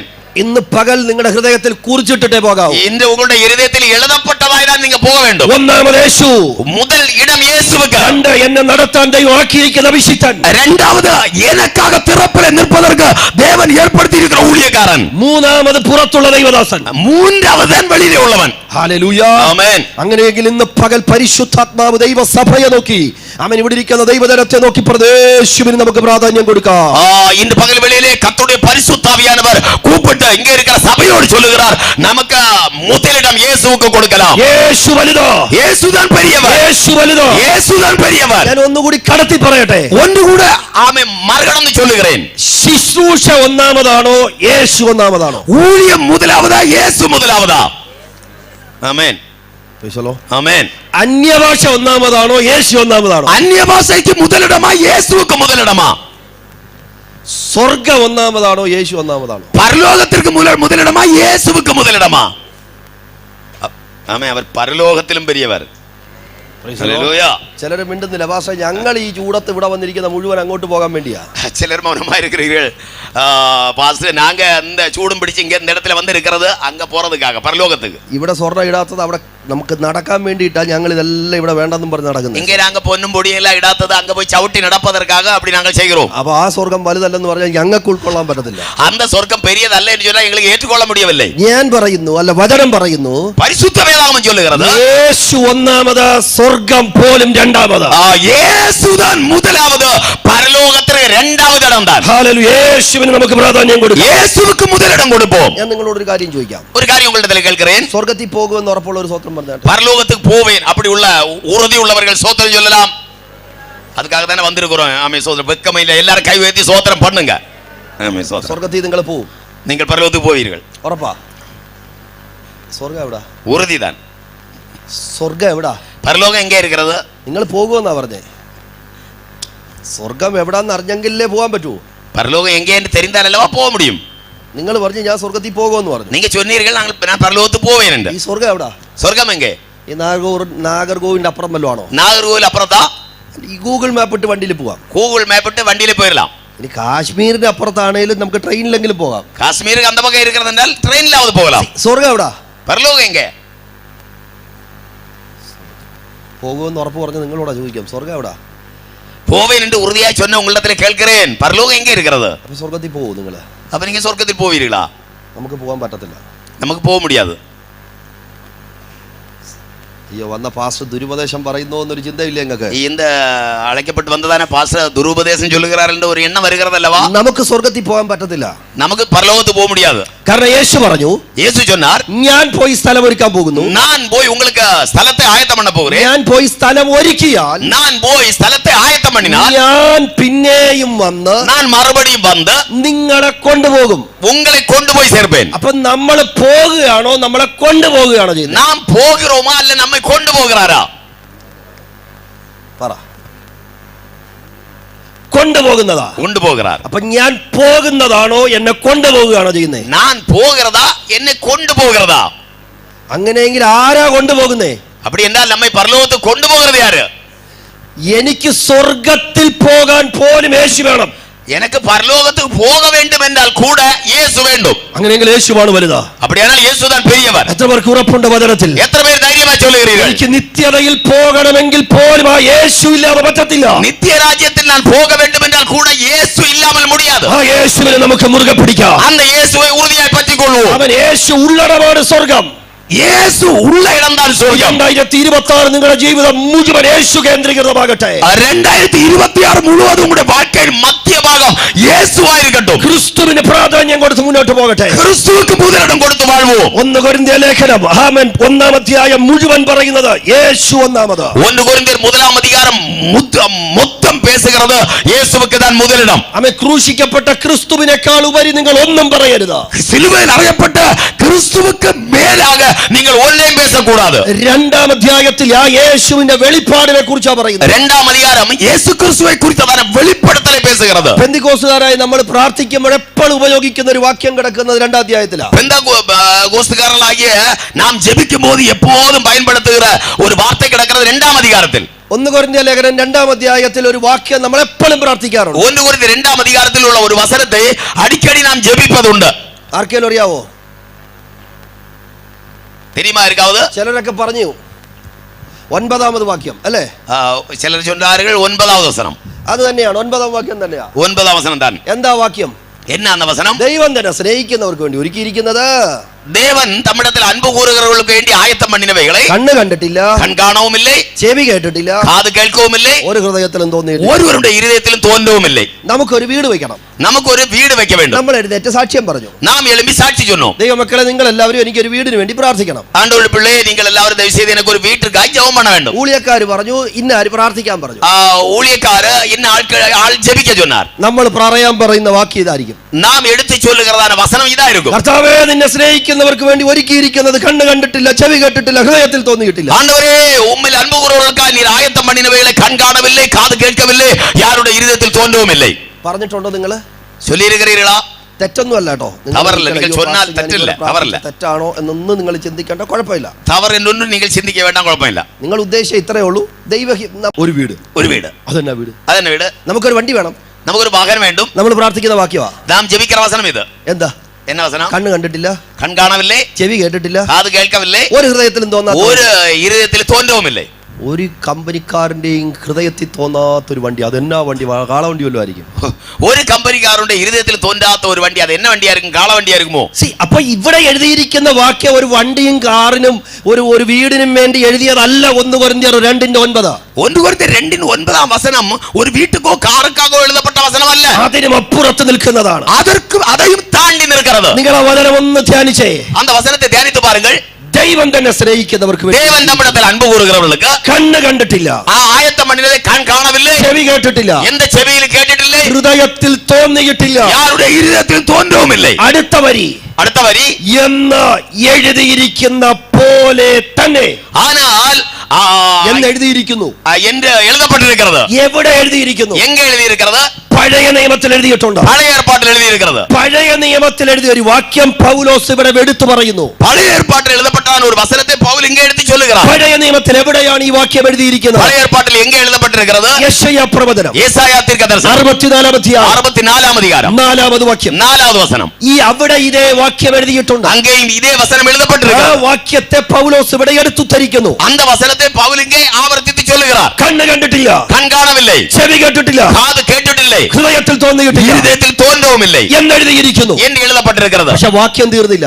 ஆனால் വചനം തീരവില്ലേ. അടുത്ത പദം എന്ത് പറയുന്നു? അടുത്ത പദം എന്ന് ചൊല്ലുகிறது 1 കൊരിന്ത്യർ 2:9 കഴിഞ്ഞിട്ട് ഈ പറഞ്ഞ സെന്റൻസ് കഴിഞ്ഞിട്ട് அந்த 1 കൊരിന്ത്യർ 2:9 இந்த சொன்ன விஷயம் முடித்து அடுத்தது என்ன சொல்லுகிறது? നമുക്കോ വാക്യം വ്യാഖ്യാനിക്കാൻ നിങ്ങൾ മനസ്സിലാക്കിയുന്നുണ്ടോ? அதை വ്യാഖ്യാനിക്കുന്നത് புரிந்து கொள்ளுகிறீர்களா? പൗലോസ് എഴുതി വരികയാണ്. പൗൽ എഴുതി കൊണ്ട് വരുகிறார். ദൈവം തന്നെ സ്നേഹിക്കുന്നവർക്ക് വേണ്ടി தேவன் தம்மிடத்தில் அன்பு கூறுவதற்காக ഒരുക്കിയിരിക്കുന്നത് ஆயத்தம் பண்ணினதை കണ്ണ് കണ്ടിട്ടില്ല, கண் காணவில்லை, ചെവി കേട്ടിട്ടില്ല, காது கேட்கவில்லை, ഹൃദയത്തിൽ തോന്നിയിട്ടില്ല, யாருடைய இதயத்தில் தோன்றவுமில்லை എന്ന് യെശയ്യാവിൽ എഴുതിയിട്ടുണ്ട്. என்று യേശയ്യാവിൽ എഴുതപ്പെട്ടിരിக்கிறது. പക്ഷെ നമുക്കോ, ஆனால் நமக்கோ അടുത്ത പദം ചോദ്യം. ആമേ കേൾവി. നമ്മൾ കാണാത്തവരാണോ വെളിപ്പാട് കിട്ടിയവരാണോ? നാം കാണാത്തവരാ ഇല്ലേ വെളിപ്പെടുത്തൽ പെറ്റവരാ? പൗലോസ് എഴുതുന്ന വാക്യം മനസ്സിലായോ? പൗൽ എഴുതുന്ന വചനം പുരിന്തതാ? യെശയ്യാ 64 കണ്ണ് കണ്ടിട്ടില്ല, ചെവി കേട്ടിട്ടില്ല, ഹൃദയത്തിൽ തോന്നിയിട്ടില്ല. യേശയ്യാ 64 അധികാരത്തിലെ കൺ കാണവില്ലേ, ചെവി കേൾക്കവില്ലേ, ഒരു ഹൃദയത്തിൽ തോന്നവുമില്ലേ. നമ്മൾ കേൾക്കാത്തവരല്ല, നാം കേൾക്കാത്തവരല്ല, നമ്മൾ കാണാത്തവരല്ല, നാം കണ്ടിട്ടില്ലാത്തവരല്ല. പരിശുദ്ധാത്മാവ് തന്റെ ശക്തിയാൽ നമുക്കത് വെളിപ്പാടിൽ തന്നു. പരിശുദ്ധാവിയാനവർ നമ്മുടെ വല്ലമയാൽ നമുക്കത് വെളിപ്പെടുത്തി തന്നാൽ. അങ്ങനെയെങ്കിൽ ചോദ്യം, அப்படியானால் കേൾവി, പഴയ നിയമത്തിന്റെ കണ്ണ് കാണാത്ത, പഴയ ഏർപ്പാട്ടിൻ കണ്ണുകൾ കാണാത്ത, പഴയ നിയമത്തിന്റെ ചെവി കേൾക്കാത്ത, പഴയ ഏർപ്പാട്ടിൻ കാതുകൾ കേട്ടില്ലാത്ത, പഴയ നിയമത്തിലെ പ്രവാചകന്മാരുടെ ഹൃദയത്തിൽ ഒന്നും തോന്നാത്തതും, പഴയ ഏർപ്പാട്ടിലുള്ള ദീർഘദർശികളുടെ ഹൃദയത്തിൽ ഒന്നും തോന്നാത്തതാണ്, പുതിയ നിയമത്തിൽ ആത്മാവ് വെളിപ്പെടുത്തിയതുമായതൊന്നേ ഉള്ളൂ. പുതിയ ഏർപ്പാട്ടിലെ ആവിയാനവർ വെളിപ്പെടുത്തുന്ന ഒന്നുതാൻ ഉണ്ട്. അതാണ് ക്രൂശിക്കപ്പെട്ട ക്രിസ്തു. അതുதான் സിലുവയിൽ അറയപ്പെട്ടവരാകിയ യേശു. അതാണ് രണ്ടാമത് അധികാരം. പൗലോസ് ഉറപ്പിക്കുന്നു, വെളിപ്പാടിൽ കിട്ടിയ ക്രിസ്തുവാണ് വലുത്. പൗൽ ഉறுதியாய் சொல்லுகிறார், വെളിപ്പെട്ട് கிடைத்ததான இயேசுதான் பெரியவர். ഹല്ലേലൂയ, ആമേൻ, ആമേൻ, സ്തോത്രം. അത് രണ്ടാം അധ്യായത്തിൽ പിന്നെയും പൗലോസ് പറയുന്നുണ്ട്. അത് രണ്ടാം അധികാരത്തിൽ പൗൽ മറുപടിയും சொல்லுகிறார், അവനെ അറിഞ്ഞിരുന്നെങ്കിൽ നിങ്ങൾ ക്രൂശിക്കയില്ലായിരുന്നു. அந்த கிறிஸ்துவை நீங்கள் அறிந்திருந்தீர்களானால் சிலுவையில் அறைந்திருக்க மாட்டீர்கள். നിങ്ങൾ പഴയ നിയമത്തിലെ പോലെ കാണാതെ കേൾക്കാതെ ഗ്രഹിക്കാതിരുന്നു. നിങ്ങൾ പഴയ ഏർപ്പാട്ടെ പോലவே കാണാമലും കേൾക്കാമലും ഉണരാമലും ഇരുന്നീர்கள். ഓരോ അധ്യായങ്ങളിൽ ക്രിസ്തുവിനെ പറ്റി പൗലോസ് വെളിപ്പെടുത്തുക. அந்த ஒவ்வொரு அதிகாரங்களிலும் கிறிஸ்துவை பற்றி பவுல் வெளிப்படுத்துகிறார். ഇനി 1 കൊരിന്ത്യർ ലേഖനത്തിന്റെ മറ്റൊരു പ്രത്യേകത കൂടി പറയട്ടെ. 1 കൊരിന്ത്യർ നിരുപത്തിൽ മറ്റൊരു വിശേഷ തന്മയെ കൂടെ ചൊല്ലുകയാണ്. പൗലോസ് പല ആവർത്തി ഉപയോഗിക്കുന്ന ഒരു പദമുണ്ട്. പൗൽ എടുത്ത് ചൊല്ലുகிறதான ഒരു പദമുണ്ട്, നീ എന്ന പദം. നീ അല്ലെങ്കിൽ നിങ്ങൾ എന്ന പദം, യു എന്ന വേർഡ്, அல்லது நீங்கள் என்ற அந்த வார்த்தை. 1-ാം അധ്യായത്തിൽ നിങ്ങളുടെ ഇടയിൽ, ഒന്നാമത് ഉங்கள் നടുവിൽ. 2-ാം അധ്യായത്തിലും പറയുന്നു 1-ാമത് വാക്യം നിങ്ങളുടെ അടുക്കൽ. 2-ാം അധ്യായത്തിലെ മുതൽ വചനത്തിൽ ചൊല്ലുகிறார் ഉங்களிடത്തിൽ. 3-ാം അധ്യായം 1-ാം വാക്യം നിങ്ങൾ. 3-ാം അധ്യായത്തിൽ 1-ാം വചനത്തിൽ നിങ്ങൾ. നിങ്ങൾ ഓരോ 4-ാം അധ്യായം ഞങ്ങളെ ക്രിസ്തുവിൽ ആക്കിയിരിക്കുമ്പോൾ നിങ്ങൾ ഗ്രഹിക്കണം. 4-ാം അധ്യായത്തിൽ ഞങ്ങളെ ക്രിസ്തുവിൽ ആക്കിയിരിക്കുന്നത് പോലെ നിങ്ങൾ പുരിഞ്ഞു കൊള്ള வேண்டும். ഓരോ അധ്യായങ്ങളും നിങ്ങൾ നീ എന്ന വാക്കാണ്. ഓരോ അധികാരങ്ങളിലെയും നിങ്ങൾ എന്ന വാർത്ത. 13-ാം അധ്യായം മുഴുവൻ നീ എന്ന വാക്കാണ്. 13-ാം അധികാരം മുഴുവതും നിങ്ങൾ എന്ന വാർത്ത. നിങ്ങളിൽ സ്നേഹമില്ല, നിങ്ങൾ എന്ന വാക്കാണ്. ഉങ്ങളിൽ എന്ന വാർത്ത. പക്ഷെ 16-ാം അധ്യായം, അതിനാൽ 16-ാം അധികാരം 9-ാമത് വാക്യത്തിൽ 9-ാമത് വചനം, നിങ്ങൾക്ക് വാതിൽ തുറന്നല്ല, உங்களுக்கு വാസൽ திறக்கப்பட்டதென்றല്ല, എനിക്ക് വാതിൽ തുറന്നു, എനിക്ക് വാസൽ திறக்கப்பட்டது. 16 അധ്യായങ്ങളിൽ 16 അധികാരങ്ങളിൽ പൗലോസ് മറ്റുള്ളവരോട് ദൂത് പറയുക. മറ്റവர்களோடு പൗൽ ആലോചന சொல்லுகிறார், നിങ്ങളുടെ ഇടയിൽ പിണക്കമുണ്ട്, ഉങ്ങളുടെ മധ്യയിലെ സണ്ടയുണ്ട്, നിങ്ങളിൽ സ്നേഹം വേണം, உங்களுக்கு அன்பு வேண்டும், നിങ്ങളിൽ വിശ്വസ്തത വേണം, உங்களுக்கு உண்மை தன்மை வேண்டும். നിങ്ങൾ ആത്മാവിൽ ജീവിക്കണം. நீங்கள் ஆவியிலே வாழ வேண்டும். എന്നാൽ പുസ്തകം തീരുന്നതിന് മുൻപ്, ஆனால் புத்தகம் நிறைவடைவதற்கு முன்பு പൗലോസ് സ്വന്തം നെഞ്ചത്ത് കൈവച്ചിട്ട് ആത്മാവിൽ പറയുന്നു, பவுல் தன்னுடைய மார்பிலே கை வைத்து ஆவியில் சொல்லுகிறார், നിങ്ങൾക്ക് വേണ്ടി മാത്രമല്ല എനിക്ക് വേണ്ടിയും ഒരു വാതിൽ ദൈവം உங்களுக்காக மட்டுமல்ல எனக்காகவும் கர்த்தர் வாசலை திறந்திருக்கிறார். പകൽ പ്രാർത്ഥിക്കുന്ന ചിലരെ നോക്കി ദൈവാത്മാവ് ദൂതായി പറയുന്നു, ஜெபம் பண்ணுகிற கர்த்தருடைய பிள்ளைகளோடு தூதாக கர்த்தர் சொல்லுகிறார். മറ്റുള്ളവർക്ക് വേണ്ടി കരയുന്ന വ്യക്തിയാണോ നീ? மற்றவர்களுக்காக அழுகிற ஆட்களா நீங்கள்? മറ്റുള്ളവർക്ക് വേണ്ടി ഇടിവിൽ നിൽക്കുന്ന വ്യക്തിയാണോ? மற்றவர்களுக்காக திறப்பிலே நிற்கிறவர்களா நீங்கள்? തീർച്ചയായിട്ടും നിങ്ങൾക്ക് വേണ്ടിയും ദൈവം ഒരു വെളിപ്പാട് വെച്ചിട്ടുണ്ട്. நிச்சயமாகவே உங்களுக்காகவும் தேவன் ஒரு வெளிப்படுத்தலை வைத்திருக்கிறார். നിങ്ങളുടെ ഇടയിലെന്ന് പറഞ്ഞവനെ കൊണ്ട് എനിക്കുമെന്ന് പറയിപ്പിക്കാൻ ദൈവം വിശ്വസ്തനാണ്. உங்கள் நடுவில் എന്ന് சொன்னவரை கொண்டு எனக்கும் എന്ന് சொல்ல வைக்க தேவன் உண்மையுள்ளவர். അങ്ങനെയെങ്കിൽ ഇതൊരു പ്രവചന ശബ്ദമായി എത്ര പേർക്ക് ഇന്ന് പകൽ ഏറ്റെടുക്കാൻ പറ്റും? அப்படியானா இது ஒரு தீர்க்கதரிசன சத்தമായി എത്ര പേര് ഏറ്റെടുക്കാൻ முடியும்? 2026 9ാം വാക്യം എന്റെ വീട്ടിൽ നടക്കും. 2026 ആണ്ടിൽ இந்த 9ാം വചനം என்னுடைய வீட்டிலே நடக்கும். എന്റെ സഭയിൽ 9ാം വാക്യം നടക്കും. என்னுடைய சபையில் இந்த 9ാം വചനം നിറവേറും. വലുതും വിശാലവുമായ ചില വാതിലുകൾ ദൈവം എനിക്ക് വേണ്ടി തുറക്കും. பெரிதும் விசாலமுமான சில வாசல்களை கர்த்தர் எனக்காய் திறப்பார். ഈ വലുതെന്ന് ചിന്തിക്കുമ്പോൾ നിങ്ങൾ എന്താ ചിന്തിക്കുന്നത്? பெரியத்தைகளை நாம் தவறாய் புரிந்து கொள்ள ஏது உண்டு. വലിയ വഴി തുറക്കും. பெரிய வாசல் എന്ന് പറഞ്ഞാൽ അംബാനിയെക്കാളും വലിയ വഴി തുറക്കും என்று சொன்னால் அம்பானியை விட பெரிய வாசல் என்றல்ல. അങ്ങനെയല്ല, அப்படி அல்ல. മഹത്വമാണ് ദൈവം ഉദ്ദേശിക്കുന്നത്. மகிமையை தான் கர்த்தர் சிந்திக்கிறார். ഒരുപക്ഷെ ഒരു പിടി മാവായിരിക്കാം, ஒருவேளை ஒரு பிடி மாவா இருக்கலாம். പക്ഷെ അത് ദൈവമാ തരുന്നതെങ്കിൽ അത് മഹത്വമായിരിക്കും. அது தேவன் தருகிறார் என்றால் அது மகிமையானதா இருக்கும். വലിയ വഴി തുറക്കുമെന്ന് പറഞ്ഞാൽ ഈ കന്യാകുമാരി ഡിസ്ട്രിക്റ്റിലെ ഏറ്റവും വലിയ വഴി എന്നല്ല ഉദ്ദേശം. தேவன் பெரிய வாசலை திறப்பார் என்று சொன்னால் കന്യാകുമാരി മാവട്ടത്തിലെ മികപ്പെரிய വാസൽ എന്നല്ല അർത്ഥം. മറിച്ച് ദൈവം തന്നെ തുറന്ന് ദൈവത്തിന്റെ മഹത്വം മുഴുവൻ വെളിപ്പെടുന്ന ഒരു ദൈവത്തിന്റെ പദ്ധതി എന്റെ വീട്ടിൽ നടക്കും. கர்த்தரே திறந்து அவருடைய நாமமே மகிமைப்படுகிறதான ஒரு வாசல் என்னுடைய வீட்டில் திறக்கும். ഞാൻ നിങ്ങളോട് ഒരു വാക്ക് ഈ വാക്യത്തിൽ നിന്ന് ചോദിക്കുന്നു. இந்த வசனத்தில் உங்களிடத்திலே ஒரு கேள்வி கேட்கிறேன். എനിക്കൊരു വഴി തുറന്നിട്ടുണ്ട്, எனக்கு ஒரு வாசல் திறந்திருக்கிறது. എതിരാളികളുമുണ്ട്, எதிர்ப்பவர்களும் அநேகர். വാതിൽ തുറന്നിരിക്കുന്നു, வாசல் திறக்கப்பட்டிருக்கிறது. പ്രതിസന്ധിയും ഉണ്ട്, போராட்டமும் உண்டு. ദൈവം വഴി തുറന്നു എന്ന് എങ്ങനെ അറിയാം? தேவன் வாசலை திறந்தார் என்று எப்படி புரிந்து கொள்வது? ചോദ്യം മനസ്സിലായോ? தேவன் வாசலை திறந்தார் என்று எப்படி தெரியும்? ദൈവം നിങ്ങൾക്ക് വഴി തുറന്നെന്ന് എങ്ങനെ അറിയാം? தேவன் உங்களுக்கு வாசலை திறந்தார் என்று உங்களுக்கு எப்படி தெரியும்? ദൈവം വലുതാണ്, தேவன் பெரியவர். നമ്മുടെ ബുദ്ധിക്ക് അപ്പുറമായി നിൽക്കുന്ന ഒരു ശക്തിയാണ് ദൈവം. நம்முடைய புத்திக்கு அப்பாற்பட்ட வல்லமை ദൈവം, அந்த பெரிய தேவன். ആ ദൈവത്തിന്റെ മഹത്വത്തിൽ ഒരു വഴി നമുക്ക് വേണ്ടി തുറക്കുക. அந்த தேவனுடைய மகிமைக்கு தக்கபடி நமக்கு ஒரு வாசலை திறக்கிறார். മനുഷ്യരായ നമുക്ക്, மனுஷர்களான நமக்கு ആ വഴി എങ്ങനെ മനസ്സിലാകും? அந்த வழி எப்படி புரிந்து கொள்ள முடியும்? ഈ വാക്യം ഞാൻ നിങ്ങളോട് പറയുമ്പോൾ നിങ്ങൾക്ക് മനസ്സിലാകും. இந்த வசனத்தை நான் உங்களுக்கு சொல்லும்போது உங்களுக்கு புரியும். ദൈവം വഴി തുറന്നിട്ടുണ്ട്, தேவன் வாசலை திறந்திருக்கிறார். എതിരാളികളും ഉണ്ട്. போராட்டங்களும் உண்டு. വാതിൽ തുറന്നിട്ടുണ്ട്, வாசல் திறந்திருக்கிறார். എതിരാളികളും ഉണ്ട്. எதிர்ப்பவர்கள் அநேகர். അപ്പൊ വഴി തുറന്നെന്ന് എങ്ങനെ അറിയാം? அப்ப வழி திறந்தது என்று எப்படி தெரியும்? അത്രേ ഉള്ളൂ. സിമ്പിൾ. അപ്പൊ നമുക്ക് ദൈവം വഴി തുറന്നെന്ന് എങ്ങനെ അറിയാം? நமக்கு தேவன் வழி திறந்தார் என்று எப்படி தெரியும்? ഇച്ചിരി പ്രതിസന്ധിയും 2 യോർദാനും ഒരു 1.5 ചെങ്കടലും വരുന്നെങ്കിൽ ഓർത്തോണം ദൈവം വഴി തുറന്നിട്ടുണ്ട്. கொஞ்சம் பிரச்சனையும் ஒரு யோர்தானும் செங்கடலும் என்றால் எல்லாம் வருகிறது என்றால் தேவன் வழி திறந்திருக்கிறார் என்று அர்த்தம். മനുഷ്യരായ നമുക്ക് ബോധ്യപ്പെടുത്ത എതിരാളി ഉണ്ടോ, ഇപ്പുറത്തെ വഴിയുണ്ടോ? நாம் புரிந்து கொள்ள வேண்டும், எதிர்ப்பவர்கள் உண்டா? ஆமே, உறுதியாய் நம்பலாம், மறுபக்கத்தில் வாசல் திறக்கப்பட்டிருக்கிறது. പ്രതിസന്ധി ഉണ്ടോ? സ്തോത്രം പറയണം. നടുവിൽ എവിടെയോ ദൈവം ഒരു വഴി തുറന്നു വെച്ചിട്ടുണ്ട്. பிரச்சனை உண்டானால் ஸ்தோத்திரம் சொல்ல வேண்டும், என் கர்த்தர் எங்கே ஒரு வாசலை திறந்திருக்கிறார். ഇന്ന് പകൽ നിന്റെ വീട്ടിൽ ദൈവത്തിന്റെ ഒരു മഹത്വം വെളിപ്പെട്ടു എന്നതിന്റെ തെളിവ് ഇന്ന് പകൽ നീ അനുഭവിക്കുന്ന വേദന. இன்று பகல் வேளையிலே புரிந்து கொள்ள வேண்டும், உன் வீட்டிலே தேவன் ஒரு வாசலை திறந்திருக்கிறார் என்பதுதான் நீ அனுபவிக்கிறதான சில பிரச்சனைகள். ഹല്ലേലൂയ, ஆமென். ചിലർ ഇതിനകത്തിരുന്ന് പറയാം, എന്റെ പൊന്നു പാസ്റ്റർ ചുമ്മാ പറയരുത്.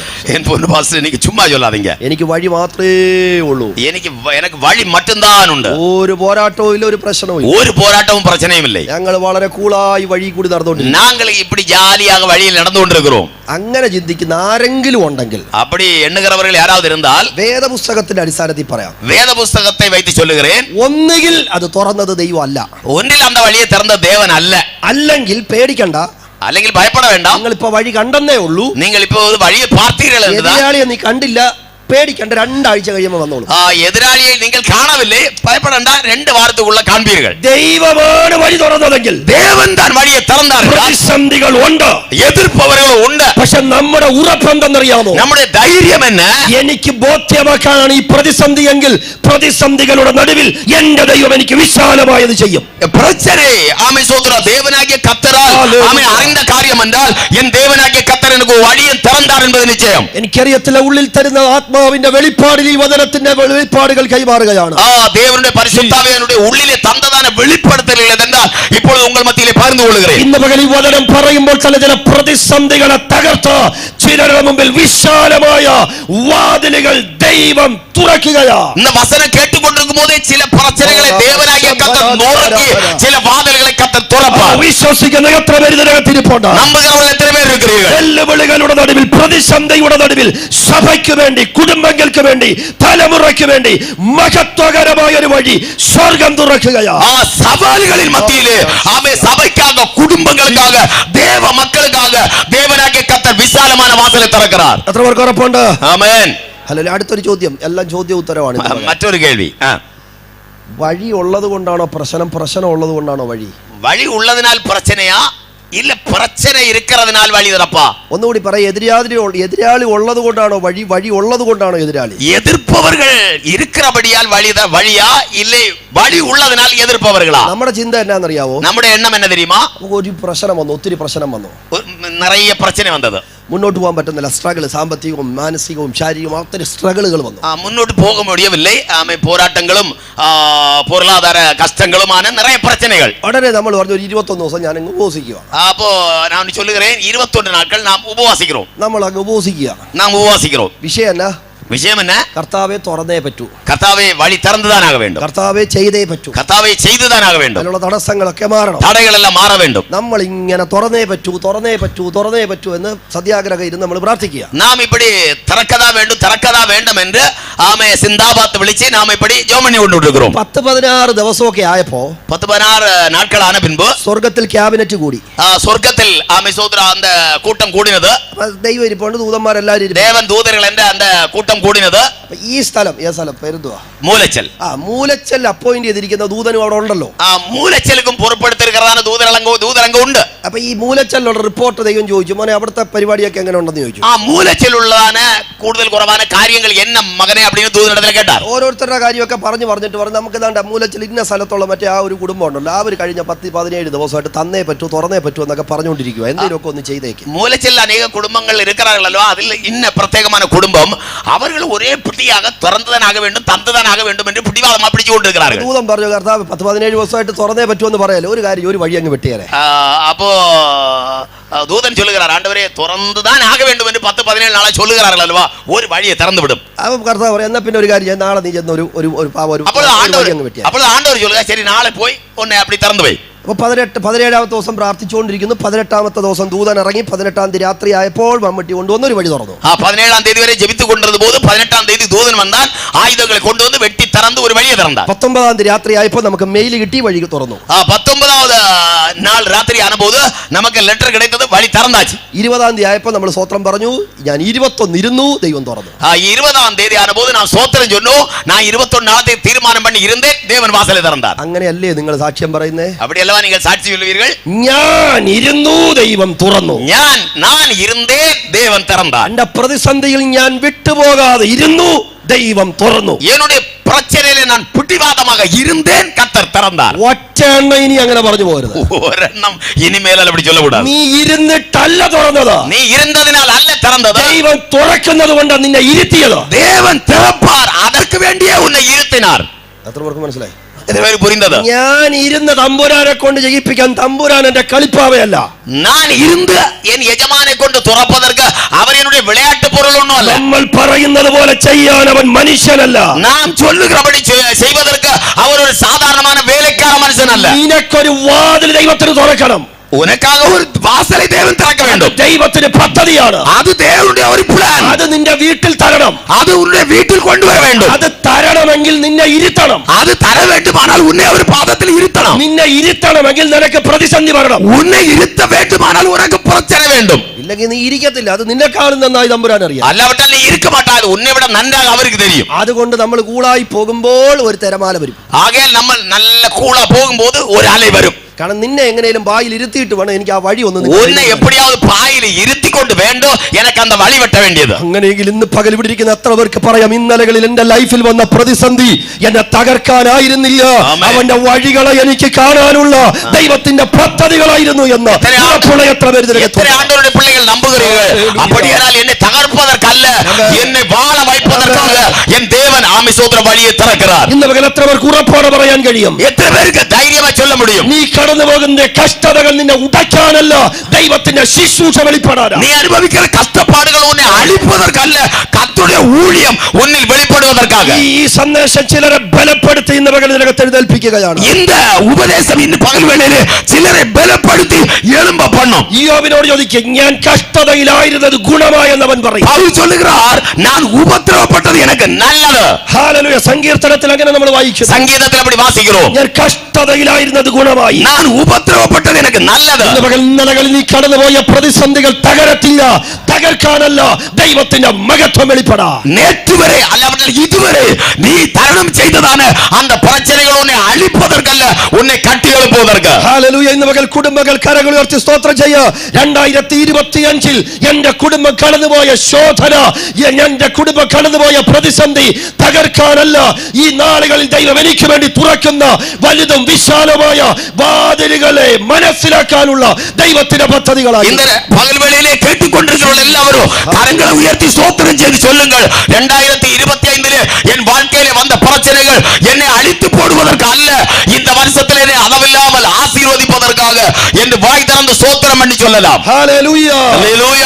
ആമേൻ. സ്തോത്രം. ഒരു തെളിവ് ഞാൻ വേഗത്തിൽ പറയട്ടെ. ഒരു തെളിവ് കൂടെ ചൊല്ലുகிறேன். നിന്റെ പല വാഗ്ദത്തങ്ങളെയും നിന്റെ മുമ്പിൽ വെളിപ്പെടുത്തുന്നത് നിന്റെ കഷ്ടതയിലൂടെ ആയിരിക്കും. പല വാക്കുത്തത്തങ്ങളെ ദേവൻ ഉനക്ക് മുൻപാകെ വെളിപ്പെടുത്തുന്നത് പല കഷ്ടങ്ങളിൽ വഴിയാക ആയിരിക്കും. കൊരിന്ത്യ ലേഖനം 16 വാക്ക് തന്നെ എടുത്തു പറഞ്ഞാൽ, കൊരിന്ത്യർகளின் நிருபம் 16 அதிகாரத்தில் அந்த வசனத்தின் வார்த்தையை எடுத்து சொன்னால், നിന്റെ ലൈഫിലെ വാഗ്ദത്തങ്ങൾ വെളിപ്പെടുന്നത് എതിരാളികളുടെ നടുക്കായിരിക്കും. ഉன்னுடைய வாழ்க்கையிலே வாக்குத்தத்தங்கள் வெளிப்பட்டு வருவது അല്ലെങ്കിൽ നീ പെറ്റുകൊള്ളുவது ആമേ എതിർപ്പവர்கள் അനേകർ ഇരുപ്പതിനാൽ. ഒരു തെളിവിന് വേണ്ടി ഒരു വാക്യം ഞാൻ നിങ്ങളുടെ മുമ്പിലേക്ക് തരട്ടെ. உங்களுக்கு புரிந்துகொள்ள ஒரு வார்த்தையை சொல்லுகிறேன். 37 അധ്യായം ഉൽപ്പത്തി പുസ്തകം, ആദിയാഗമം പുസ്തകം 37 37 அதிகாரம் 19 വാക്യം, 19 വചനം, 18 വാക്യം, 18 വചനം വാസികൾ.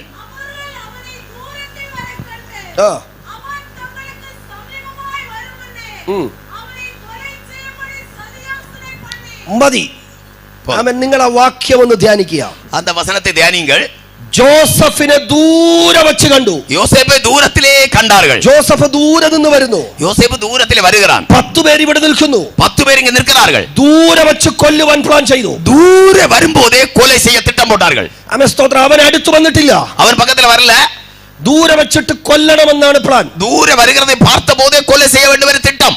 കൊല്ലുക എന്നതിനപ്പുറത്തൊരു ചിന്ത ഇവർക്കുള്ളിലില്ല. കൊலை செய்ய வேண்டும் என்பதற்கு அப்புறமான வேறொரு நல்ல எண்ணம் அவர்களில் இல்லை. പക്ഷെ കൊല്ലണമെന്ന് ഇവർ ചിന്തിച്ചത് ജോസഫ് അറിഞ്ഞിട്ടില്ല. கொலை செய்ய வேண்டும் என்று இவர்கள் 10 பேர் தீர்மானித்தது யோசேப்புக்கு தெரியாது. അടുത്തു വരുന്നു. പക്കത്തിൽ വരുகிறாൻ. തൊട്ടടുത്ത വാക്യം ഇങ്ങനെ പറയുന്നു. അടുത്ത വചനം ചൊല്ലുகிறது, അവന്റെ രക്തം നമ്മുടെ മേൽ വീഴണ്ട, അവരുടെ രക്തം നമ്മേൽ വിളക്കൂടാതെ കുഴിക്കകത്തേക്ക് ഇടുക, അവനെ இந்த പാൽക്കിണറ്റിലെ പോടുവോ. വചനം പറയുന്നു, യോസഫിനെ എടുത്ത് കുഴിയിലിട്ടു. വചനം ചൊല്ലുகிறது, അവനെ அந்த தண்ணீர் இல்லாத കുഴിയിലെ പോട്ടാர்கள். ഇപ്പൊ എവിടെ കിടക്കുക ജോസഫ്? ഇപ്പൊ അവൻ എങ്ങ കിടക്കറാ? നിങ്ങളിപ്പോ എവിടെ കിടക്കുക? കുഴി കിടക്കുക. കുഴിയിൽ. നിങ്ങളിപ്പോ എവിടെ കിടക്കുക? നീങ്ക ഇപ്പൊ എങ്ങ ഇരിக்கிறீர்கள்? കുഴി കിടക്കുക. കുഴിയിലെ ഇരിக்கிறீர்கள். ഇപ്പൊ ജോസഫിന് മൈക്ക് കൊടുക്കണം. ഇപ്പൊ യോസേഫിന്റെ അടുത്ത് മൈക്ക് കൊടുക്ക വേണം. അവനെ സാക്ഷ്യം പറയണമെന്ന് പറയും. ഒരു സാക്ഷ്യം ചൊല്ലണം. ജോസഫ് എന്തായിരിക്കും സാക്ഷ്യം പറയുന്നത്? യോസേഫ് എന്നവായിരിക്കും ചൊല്ലുന്നത്? എന്റെ പൊന്നുപദേശി എന്തോ ചെയ്യാനാ സ്വപ്നം കണ്ടു ദേ കുഴി കിടക്കുക. പൊന്നു കുഴിക്കാരേ, ഞാൻ എന്നെ ചൊല്ലുവതற்கு സ്വപ്നം കണ്ട് இந்த പാൽക്കിണറ്റിൽ കിടക്കറേ. പ്രാർത്ഥന ഉണ്ടായിരുന്നു, അപ്പൻ എന്തൊക്കെ പറഞ്ഞു അതെല്ലാം അനുസരിച്ച് ദേ കിടക്കുന്നു കുഴി. ജപിത്തേൻ, തകപ്പൻ എന്ന് ചൊന്നാരോ അതൊക്കെല്ലാം കീഴ്പടിന്തേൻ നടക്കുന്ന കുഴിയില്. മലയാളത്തിൽ പറഞ്ഞാൽ ദൂതുകളെല്ലാം തിരിച്ചടിച്ചു ഉപദേശി എന്ന് പറയും. മലയാളത്തിലെ ചൊന്നാൽ ആമേ ചൊന്ന ആലോചനയെല്ലാം എതിരായിട്ട് സംഭവിക്കുന്നത്. ആമേൻ എന്ന് പറഞ്ഞ ഇവൻ കണ്ട സ്വപ്നം എന്താ? ഇവൻ കണ്ട സ്വപ്നം എന്നാ? എന്റെ കറ്റ നിൽക്കും, എന്നുടെ അരിക്കെട്ട് നിമിർന്ന് നിൽക്കും, 11 കറ്റയും കിടക്കും, 11 അരിക്കെട്ടും വണങ്ങി നിൽക്കും. ഇതാണ് സ്വപ്നം. ഇതാണ് സ്വപ്നം. ഇപ്പൊ എന്ത് ചെയ്യുക? ഇപ്പൊ എന്നെ നടക്കുന്നത്? 10 കറ്റയെ നിൽക്കുക, 10 കെട്ടുകൾ നിമിർന്ന് നിൽക്കുന്നത്, ഈ കറ്റ കിടക്കുക, இந்த കെട്ട് മാത്രം കമന്ന് കിടക്കുന്നത്. അത് സ്വപ്നം കണ്ടില്ല. അത് അപ്പടിയല്ല സ്വപ്നം കണ്ടത്. അപ്പൊ കണ്ട സ്വപ്നം മുഴുവൻ തിരിച്ചടിച്ച്, കണ്ട സ്വപ്നമെല്ലാം നേർ എതിരായി നടക്കുന്നത്. നീ അനുഭവിക്കാത്ത പ്രതിസന്ധിയിലൂടെ നീ പോകുക. നീ ഇതുവരെ അനുഭവിച്ചിട്ടില്ലാത്ത പ്രശ്നങ്ങൾ വഴിയായി പോകുകയായി. ഞാൻ നിങ്ങളോടൊരു ചോദ്യം, നിങ്ങൾ അങ്ങനെ ചിന്തിക്കുന്ന ആരെങ്കിലും ഇതിനകത്തോടോ? അപ്പടി ചിന്തിക്കുന്നവൾ യാരാவது ഇങ്ങനെ இருக்கிறீங்களா? പക്ഷെ ഞാൻ പ്രാർത്ഥിക്കുന്നതല്ല ഇപ്പൊ നടന്നുകൊണ്ടിരിക്കുന്നത്. ഞാൻ ജപിക്കുന്ന കാര്യങ്ങളല്ല എന്റെ வாழ்க்கையில നടന്നുകൊണ്ടിരിക്കുന്നത്. എന്റെ ദർശനവും എന്റെ സ്വപ്നവും ഞാൻ ഉപവസിച്ചതും പ്രാർത്ഥിച്ചതും ഒന്നും അല്ല എന്റെ തലമുറയിൽ നടന്നുകൊണ്ടിരിക്കുന്നത്. എനിക്ക് கிடைத்ததான വെളിപ്പെടുത്തലുകളും സ്വപ്നങ്ങളും ആമേ അപ്പടി ഒന്നും അല്ല എന്റെ வாழ்க்கையில ഞാൻ ഇപ്പോൾ അനുഭവിക്കുന്നത്. അങ്ങനത്തെ പ്രതിസന്ധിയുടെ പോകുന്ന ആരെങ്കിലും ഉണ്ടെങ്കിൽ ഈ സന്ദേശം നിങ്ങൾക്കുള്ള ദൂതാണ്. அப்படிப்பட்டதான வழியிலே கடந்து போகிறதான யாராவது கேட்கிறீர்கள் என்றால் இந்த தூது உங்களுக்கு உரியதுதான். ആ കുഴി അവിടെ ഇല്ലായിരുന്നെങ്കിൽ എന്ത് സംഭവിച്ചനെ? அந்த பால் கிணறு அந்த இடத்துல இல்லாமல் இருந்தால் என்ன நடந்திருக்கும்? ഉറച്ചു പറ, சத்தமா சொல்லுங்க. കൊല്ലുവായിരുന്നല്ലേ? கொலை செய்வார்கள். ഇപ്പൊ ജോസഫെ നിന്നെ മരണത്തിൽ നിന്ന് രക്ഷിച്ചത് എന്താ? உன்னை மரணத்திலிருந்து விடுவித்தது என்ன யோசேப்பே? പറ. ഇപ്പൊ കുഴിക്കായി സ്വോത്രം പറഞ്ഞ പോലെ എന്തിനാണ് ടെൻഷൻ പിടിക്കുന്നത്? ഹല്ലേലൂയ. കർത്താവ് ഈ കുഴി വന്നതിനായി സ്വോത്രം. ആണ്ടവരേ இந்த കുഴി ഇങ്ങ ഇരുന്നതിനാൽ സ്തോത്രം. ഈ കുഴി എങ്ങാനും ഇല്ലായിരുന്നെങ്കിൽ എന്റെ ശവടക്കാരൻ നിന്ന് നടക്കേണ്ടത്. இந்த വെള്ളമില്ലാത്ത പാൽ കിണർ ഇങ്ങ ഇല്ലായിരുന്നെങ്കിൽ എന്നെ അടക്കാറാതിനായിരുന്നത്. അങ്ങനെയെങ്കിൽ എന്റെ ചോദ്യം, அப்படியானா என்னுடைய கேள்வி, ഈ അവൻ കൊല്ലണമെന്നുള്ള ചിന്തയ്ക്കും கொலை செய்ய வேண்டும் என்ற எண்ணத்திற்கும் ജോസഫിന്റെ കഴുത്തിനും ഇടയിൽ യോസേപ്പിന്റെ കഴുത്തിൻ വിലയും ഈ കുഴി ഒളിപ്പിച്ചതാരാ? இந்த കുഴിയാണ് அதை தாண்ட பண்ணினது. ഈ കുഴി ഒളിപ്പി ഹൈഡ് ചെയ്തതാര്? ആ കുഴി അവിടെ വെച്ചതാരാ? அந்த കുഴി അങ്ക വെച്ചത് ആര്? ഞാൻ പറഞ്ഞത് എന്റെ കർത്താവിന്റെ പദ്ധതിയാ. ഞാൻ ചൊല്ലുகிறேன் കർത്താവിന്റെ വേലയത്. ഇന്ന് പകൽ നീ കടന്നു പോകുന്ന ചില പ്രതിസന്ധികളില്ലേ? നീ കടന്നു പോകുന്നതാണ് ചില പ്രശ്നങ്ങൾ ഇരിക്കുന്നതല്ല.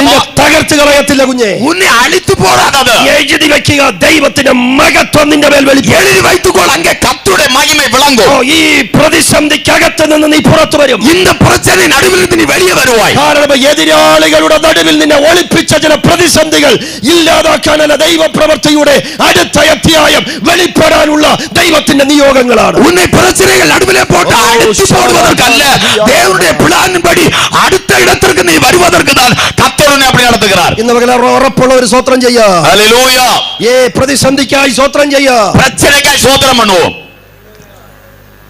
പ്രശ്നം മാറാനാ ഞങ്ങൾ ഇതിനകത്ത് വന്നിരിക്കുന്നത്. പ്രശ്നത്തിന് സ്തോത്രം പറയാനോ? പ്രശ്നം തീരുവதற்காக വന്നിരിக்கிறோம். പ്രശ്നക്കാக സ്തോത്രം பண்ண சொல்றீங்களா? പ്രതിസന്ധി ഉള്ളത് കൊണ്ട് ദൈവം ഇതിനെ നിന്നെ ഇത്രയും ബോൾഡ് ആക്കി ദൈവം മാറ്റിക്കൊണ്ടിരിക്കുന്നത്. പ്രശ്നം இருக்கிறதுனால தான் கர்த்தர் இவ்வளவு உறுதியாக உன்னை வைத்துக் கொண்டிருக்கிறார். ഇനി ഒരു കാര്യം കൂടി എടുത്തു പറയാം. ഒന്ന് കൂടി എടുത്തു சொல்லுகிறேன். ദൈവം നിന്നെ പ്രതിസന്ധിക്കകത്തേക്ക് എടുത്തെറിയാൻ അനുവദിച്ചാൽ, தேவன் உன்னை பிரச்சனைகளுடைய நடுவிலே எடுத்து எறிய அனுமதித்தார் என்றால், എതിരാളിയുടെ ഇടയിലേക്ക് നിന്നെ എടുത്തെറിഞ്ഞാൽ, எதிராளிகளுடைய நடுவிலே உன்னை தூக்கி எறிந்தால், വാഗ്ദത്തം കൊണ്ട് നിന്നെ ദൈവം പൊതിയും. வாக்குத்தத்தம் கொண்டு உன்னை மூடுவார். ആമേൻ. അങ്ങനെയെങ്കിൽ ഇന്ന് പകൽ അത് എത്ര പേർക്ക് പറയാൻ പറ്റും? ஆம் ஆம் என்று எத்தனை பேர் சொல்ல முடியும்? ഏത് പ്രതിസന്ധിയിൽ കിടന്നാലും വാഗ്ദത്തം എന്നെ പൊതിയും. நான் எந்த பிரச்சனைகள் கூட கடந்தாலும் அவருடைய வாக்குத்தத்தங்கள் என்னை மூடும். അവൻ ഇവിടെ ഒരു പൊട്ടക്കുഴി ഉണ്ടെന്ന് ചിന്തിക്കുക. இந்த இடத்துல ஒரு பால் கிணறு உണ്ടെന്ന് நினைத்துக் கொள்ளுங்கள். ഭയങ്കര വൃത്തിയായിരിക്കുമോ? நல்ல சுத்தமா இருக்குமா? ആ ദേശത്ത് എത്ര വേസ്റ്റ് ഉണ്ടെന്ന് അവിടെ നോക്കിയാൽ മതി. அந்த தேசத்திலே எவ்வளவு கழிவுகள் உண்டோ எல்லாம் அதுக்குள்ள உண்டு. ചെളിയും കുഴഞ്ഞും മറിഞ്ഞും വല്ലാത്തൊരു ഭയങ്കര നാറ്റവും വല്ലാത്തൊരവസ്ഥയായിരിക്കും. തൊഴിയും ഒരു ഭയങ്കരമായ നാറ്റமான ഒരു നിലമയായിരിക്കും. ജോസഫിനെ എടുത്ത് കുഴിക്കകത്തോട്ട് യോസേപ്പை அந்த பாழ்கிணறிலே போட்டார்கள். കുഴഞ്ഞു മറിഞ്ഞു കിടക്കുന്ന ഒരു കുഴിയിലിട്ടായി നിറഞ്ഞു കിടക്കുന്നതാണ് அந்த കുഴിയിലെ போட்டார்கள். വെള്ളം ഒരു അറ്റ്മോസ്ഫിയർ നിങ്ങൾക്കറിയാം. ഒരു രൂപം உங்களுக்கு தெரியும். അവൻ അതിലേക്ക് ജോസഫ് വീണ് കിടക്കുന്നു. അതുക്കുള്ളേ യോസേപ്പ് വിழுந்து കിടക്കുകയാണ്. ചവിട്ടുമ്പോഴെല്ലാം താണ് കാല് പോകുക. ഒരു കാലെ എടുത്ത് മാറ്റി ചവിട്ടും പോത് മറുപടി അമഴ്ത്തി പോകുക. ഉള്ളിലൊരു ചിന്തയുണ്ട്, ഉള്ളിലൊരു എണ്ണമുണ്ട്. കർത്താവ് എന്തിനാണ് ഈ കുഴി? കർത്താവ് എതற்காக இந்த பாழ்கிணறு? എന്തിനാണ് ഈ പ്രതിസന്ധി? ഏനാണ്ടവർ இந்த பிரச்சனை എന്തുകൊണ്ട് വന്നു? ഏൻ വന്നത് എന്ന് ചിന്തിച്ച എന്ന് എണ്ണി ജോസഫ് ടെൻഷൻ പിടിച്ച് തല താക്കുമ്പോ, യോസേപ്പ് കവലപ്പെട്ട് തലയെ കവിഴ്ത്തും പോത് കാണുന്നത് എന്തെന്നറിയാമോ? അവൻ കാണുന്നത് என்ன தெரியுமா? ചെളിയാ കാണുന്നേ. ചേറ് കുഴഞ്ഞു മറിഞ്ഞു കിടക്കുന്ന കാലിൽ മുഴുവൻ ചെളിയായിരിക്കുന്ന ആ ഒരു സ്ഥലമാണ് കാണുന്നത്. നിറൈந்து മറിந்து അവൻ ചവിട്ടി നിൽക്കുന്ന ഇടം அப்படியே അമിഴ്ந்துகிறதான சேர். അപ്പോൾ ഉള്ളിൽ ഒരു സ്വപ്നം ഇങ്ങനെ തെളിവായി വരും. ഉള്ളിലിരുന്ന് ഒരു സ്വപ്നം ഇപ്പറി വെളിപ്പെട്ട് വരുகிறது. എന്നറിയാമോ? என்ன தெரியுமா? ചില നാളുകൾക്ക് പുറകിൽ, ചില നാட்கள் മുന്നേ ഞാൻ ഉറങ്ങിക്കിടന്നപ്പോൾ ഒരു സ്വപ്നം കണ്ടു. ഞാൻ തൂങ്ങിക്കൊണ്ടിരുന്നപ്പോൾ ഒരു സ്വപ്നം കണ്ടேன். നമ്മൾ വയലിൽ ഇരുന്നു. നാം വയലിലിരുന്നു. എന്റെ കറ്റ എഴുന്നേറ്റ് നിന്നു. என்னுடைய അരിക്കട്ട് നിവർന്ന് നിന്നത്. വയൽ എങ്ങനെ കിടക്കുന്ന സ്ഥലമാ? വയൽ எப்படி இருக்கிறதான സ്ഥലം? ഇതുപോലെ കുഴഞ്ഞു കിടക്കുന്ന, ഇതുപോലെ ചേറായിട്ട് കിടക്കുന്ന ഇടം. ചേറിൽ ചവിട്ടി വല്ലാതെ കുഴഞ്ഞു നിൽക്കുമ്പോ, ചേറിൽ ചവിട്ടി ഒരു വല്ലാത്ത നിലമേൽ നിൽക്കുമ്പോൾ, തല കുനിക്കുമ്പോൾ കാണുന്നത് കാലിന്റെ കീഴെ കണ്ട സ്വപ്നം. കുനിந்து നോക്കുമ്പോൾ അവൻ പാർപ്പത് അവൻ കണ്ട സ്വപ്നം. ഇനി ടെൻഷൻ കുറച്ചു നേരം അതിൽ നോക്കിയിരുന്നു. ഇനി ഭാരത്തോട് கொஞ்ச നേരം அதை பார்த்து கொண்டிருந்தான். ഭാരത്തോടെ മുകളിലോട്ട് നോക്കുമ്പോ, அந்த കവലയോടെ മേലോട്ട് பார்க்குമ്പോൾ, ആരെങ്കിലും രക്ഷിക്കാനുണ്ടോ എന്നൊക്കെ നോക്കുമ്പോ, யாராவது தப்புவிப்பதற்கு உண்டா என்று பார்க்குമ്പോൾ, അവൻ കാണുന്നത് എന്തെന്നറിയാമോ? അവൻ കാണുന്നത് என்ன தெரியுமா? ഈ കിണറ്റിന്റെ വട്ടത്തിൽ, இந்த കിണറ്റിൻ அந்த வாய் துவாரத்தின் வட்டத்தில் അങ്ങ് മുകളിൽ ഒരു ആകാശം കാണാം. അങ്ങ് മേലെ ഒരു വാനം தெரிகிறது. അത് കാണുമ്പോ, அதை பார்க்கும்போது ഉള്ളിൽ അടുത്ത സ്വപ്നം വരും. അടുത്ത സ്വപ്നം ഹൃദയത്തിൽ നിന്ന് പൊങ്ങി വരും. എന്താ അടുത്ത സ്വപ്നം? എന്നെ അടുത്ത സ്വപ്നം? സൂര്യനും ചന്ദ്രനും 11 നക്ഷത്രങ്ങളും വീട്ടിലല്ല ആകാശത്തിൽ, വാനത്തിൽ. തലയ്ക്ക് മുകളിൽ സ്വപ്നം, തലയ്ക്ക് മേലെ നിൽക്കുന്നത് സ്വപ്നം, കാലിന്റെ കീഴെ സ്വപ്നം, കാലിന്റെ കീഴെ സ്വപ്നം. നീ കിടക്കുന്നത് ചെളിയിലായിരിക്കാം, നീ കിടക്കുന്നത് ചേറിലായിരിക്കണം, നീ കിടക്കുന്നത് പ്രതിസന്ധിയിലായിരിക്കാം, നീ ഇരിക്കുന്നത് പ്രശ്നങ്ങളുടെ നടുവിലായിരിക്കണം, പരിഹരിക്കാൻ കഴിയാത്ത സ്ട്രഗിളുകളിലൂടെ ആയിരിക്കാം നീ പോകുന്നത്. ഉന്നാലെ തപ്പിക്കൊള്ള മുടിയാത്തതാണ് ഒരു സൂழ்நிலைയിലായിരിക്കണം. പക്ഷെ നിന്നെ ദൈവം പൊതിഞ്ഞു വെച്ചിരിക്കുന്നത് വാഗ്ദത്തത്തിനകത്തായിരിക്കും. ஆனால் உன்னை மூடி வைத்திருக்கிறது கர்த்தருடைய வாக்குத்தத்தத்திற்குள்ளே. ഇന്ന് പകൽ ഉറപ്പുള്ള എത്ര പേര് ഇതിനകത്തിരിപ്പുണ്ട്? ധൈര്യമുള്ളവരിൽ എത്ര പേര് இருக்கிறீர்கள்? ആമേൻ. ഈ ഉപവാസ കൂട്ടത്തിന്റെ മൂന്നാമത്തെ പകൽ ആത്മാവിൽ പറ, ഈ പ്രതിസന്ധിയുടെ നടുവിൽ ഞാൻ തകരുകയല്ല, ഈ പ്രതിസന്ധിയിൽ നിന്ന് ദൈവം എന്നെ പുറത്തു കൊണ്ടുവരും. இந்த பரிசுத்த ஆராதனையிலே வாய் திறந்து சொல்லுங்கள், இந்த பிரச்சனையிலே நான் அழிந்து போக மாட்டேன், இதிலிருந்து கர்த்தர் என்னை வெளியே கொண்டு வருவார். ഹല്ലേലൂയ. ഹല്ലേലൂയ. ആളുകളുടെ നടുവിൽ, പ്രതിസന്ധിയുടെ നടുവിൽ ശക്തിയോടെ ജോസഫിനെ പുറത്തു കൊണ്ടുവന്ന കർത്താവിന്റെ കരം ഇന്ന് പകൽ സഭയ്ക്ക് വേണ്ടി, കുടുംബങ്ങൾക്ക് വേണ്ടി പ്രവർത്തിക്കുകയാണ്. பிரச்சனை நடுவில், போராட்டத்தின் நடுவில் இருந்து யோசேப்பை வெளியே கொண்டு வந்த ஆண்டவர்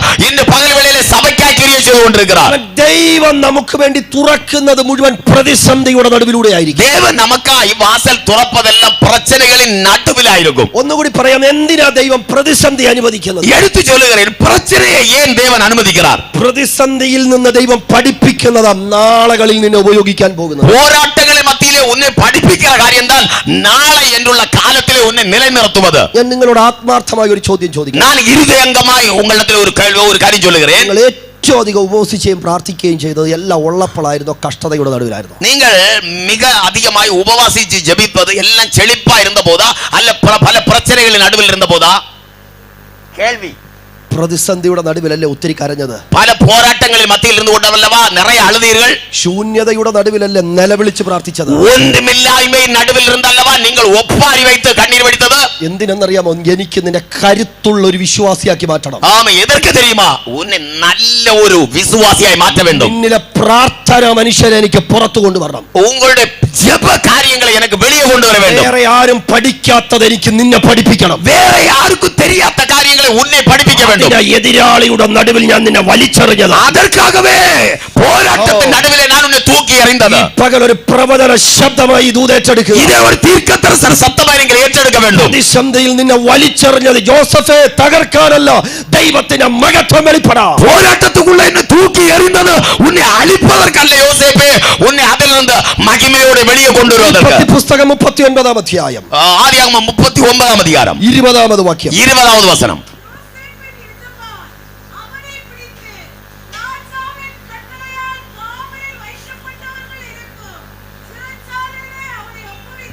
അടുത്ത പ്രതിസന്ധി, അടുത്ത പ്രശ്നം.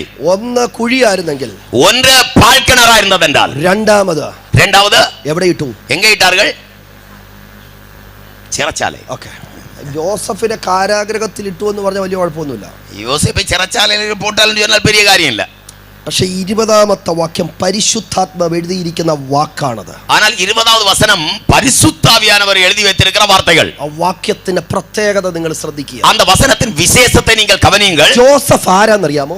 யோசேப்பு யார் தெரியுமா? ഒരു ആട്ടിടയൻ, ഒരു മേയ്പ്പൻ. ഒരു സാധാരണ ഒരു പയ്യൻ, ഒരു സാധാരണமான പയ്യൻ. അവനെ അടിമയായിട്ട് വിൽക്കുന്നു, അവിടെ നിന്നിട്ട് പിടിച്ചോണ്ട് വന്ന് ഇടുന്നു. അവനെ അടിമയായി വിറ്റാர்கள், ഒരിടത്തിൽ നിന്ന് പിടിച്ചു കൊണ്ടുവന്നാர்கள், പാൽക്കടലിൽ പോട്ടാர்கள். അവന്റെ ഒറിജിൻ പഠിച്ചു കഴിഞ്ഞാൽ അവന് വിദ്യാഭ്യാസം ഒന്നുമില്ല. അവന്റെ ഉണ്മயான നിലമയെ പഠിച്ചാൽ അവനക്ക് പെരിയ പഠിപ്പൊന്നും ഇല്ല, കുടുംബ പാരമ്പര്യമായിട്ടൊന്നുമില്ല, കുടുംബ പാരമ്പര്യമോ ഇല്ല. പക്ഷെ അവനെ ഇട്ട സ്ഥലം എഴുതിയിരിക്കുന്നുണ്ടോ? അവനെ ഇട്ടതാണ് ഇടം എഴുതിയിരിക്കലെ പാത്തീர்களா? രാജാവിന്റെ ബദ്ധന്മാര് കിടക്കുന്നിടത്ത്, രാജാവിനുடைய പ്രധാനികൾ കിടക്കുന്നതാണ് ഇടം.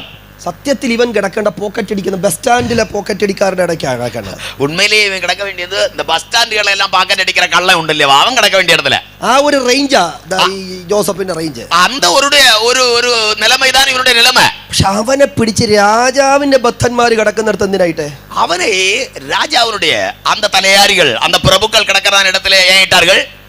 സ്തോത്രം.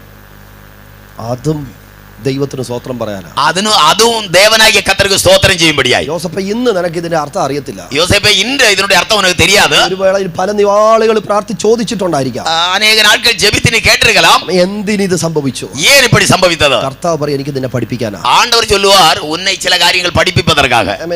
ഈ സ്ഥലത്തുള്ള ഒരാളുടെ, இந்த இடத்துல ஒரு ஆள், ഉദാഹരണമാണ് ഇത്, ஒரு எடுத்துக்காட்டு. இந்த இடத்துல உள்ள ஒரு ஆளுடைய, നിങ്ങളെ പോലീസ് അറസ്റ്റ് ചെയ്തിട്ട് ഒരു ആളെ പോലീസ് പിടിത്ത് തിരുവനന്തപുരത്തിലുള്ള ജയിലിനകത്ത് அந்த சிறைச்சாலைக்குள்ளே 14 വർഷം ഇട്ടു. 14 ആണ്ടുകൾ പോട്ടാர்கள். തിരുവനന്തപുരത്തുള്ള എല്ലാ കൊലപാതകന്മാരും കിടക്കുന്നിടത്തായിട്ട്, തിരുവനന്തപുരത്തിലുള്ളതാണ് എല്ലാ കൊലയാളികൾ, കൊலை செய்தவர்கள் കിടക്കുന്ന ഇടത്തിലെ കിടക്കറീകൾ. 14 വർഷം കഴിഞ്ഞിട്ട്, 14 ആണ്ടുകൾ കഴിഞ്ഞ് നിങ്ങൾ പുറത്തു വരുന്ന തമിഴ്നാട്ടുകാരനായിട്ടായിരിക്കും തിരുവനന്തപുരംകാരനായിട്ടായിരിക്കും? നിങ്ങൾ അങ്ങിരുന്ന് വെളിയെ വരുவது തമിഴ്നാട്ടുകാരനായിരിക്കുമാ ഇല്ല തിരുവനന്തപുരത്തുകാരനായിരിക്കുമാ? തമിഴൊക്കെ മറന്നേ പോകും അല്ലേ? തമിഴെല്ലാം മറന്നേ പോകും. നമ്മൾ എന്തിടേന്നൊക്കെ ചോദിച്ചുകൊണ്ടായിരിക്കും അതിനകത്ത്. പിന്നെ നാം അങ്ങിരുന്ന് ഇങ്ങ വന്ന് മലയാളത്തിൽ ചില വാർത്തകൾ കേട്ടായിരിക്കും വെളിയെ വാറത്. ഇനി എന്നെ പിടിച്ച്, മലയാളം അറിയാവുന്ന എന്നെ പിടിച്ച് ഇവിടെ ഉള്ള ഒരു ജയിലിലിട്ട 14 വർഷം കഴിഞ്ഞ് ഞാൻ ഒന്നാം തരം തമിഴനായിട്ടായിരിക്കും പുറത്തു വരും. മലയാളം അറിയുന്നതാണ് എന്നെ പിടിച്ച് ഇങ്ങ ഉള്ളതാണ് ഒരു ജയിലിൽ പോട്ടാൽ ഞാൻ വെളിയെ വരുന്നത് നല്ല 1ാം ക്ലാസ് തമിഴ് മനുഷ്യനായിരിക്കും. ഇത്രയും നിങ്ങൾക്ക് മനസ്സിലായല്ലോ ഞാൻ പറഞ്ഞു? പുരിന്തല്ല നിങ്ങൾക്ക്? ജോസഫിനെ ഇപ്പൊ ഇട്ടിരിക്കുന്ന അവിടെ, യോസേപ്പ് എங்கே പോട്ടിരിக்கிறார்கள்? രാജാവിന്റെ റോയൽ പ്രിസണേഴ്സിന്റെ ഇടയ്ക്കായിട്ടിരിക്കും. ഉന്നതமான മനുഷ്യர்கள் കിടക്കുന്നതാണ് ചിറച്ചാലയ്ക്കുള്ള എന്ന് പറഞ്ഞാൽ അവരെങ്ങനെ രാജാവിന്റെ കള്ളന്മാരെങ്ങനെയായി? അവർ அந்த ഉയർന്ന രാജാവിനോടുള്ള ചേർന്നവர்களாகிய திருடர்கள் எப்படி ஆனார்கள்?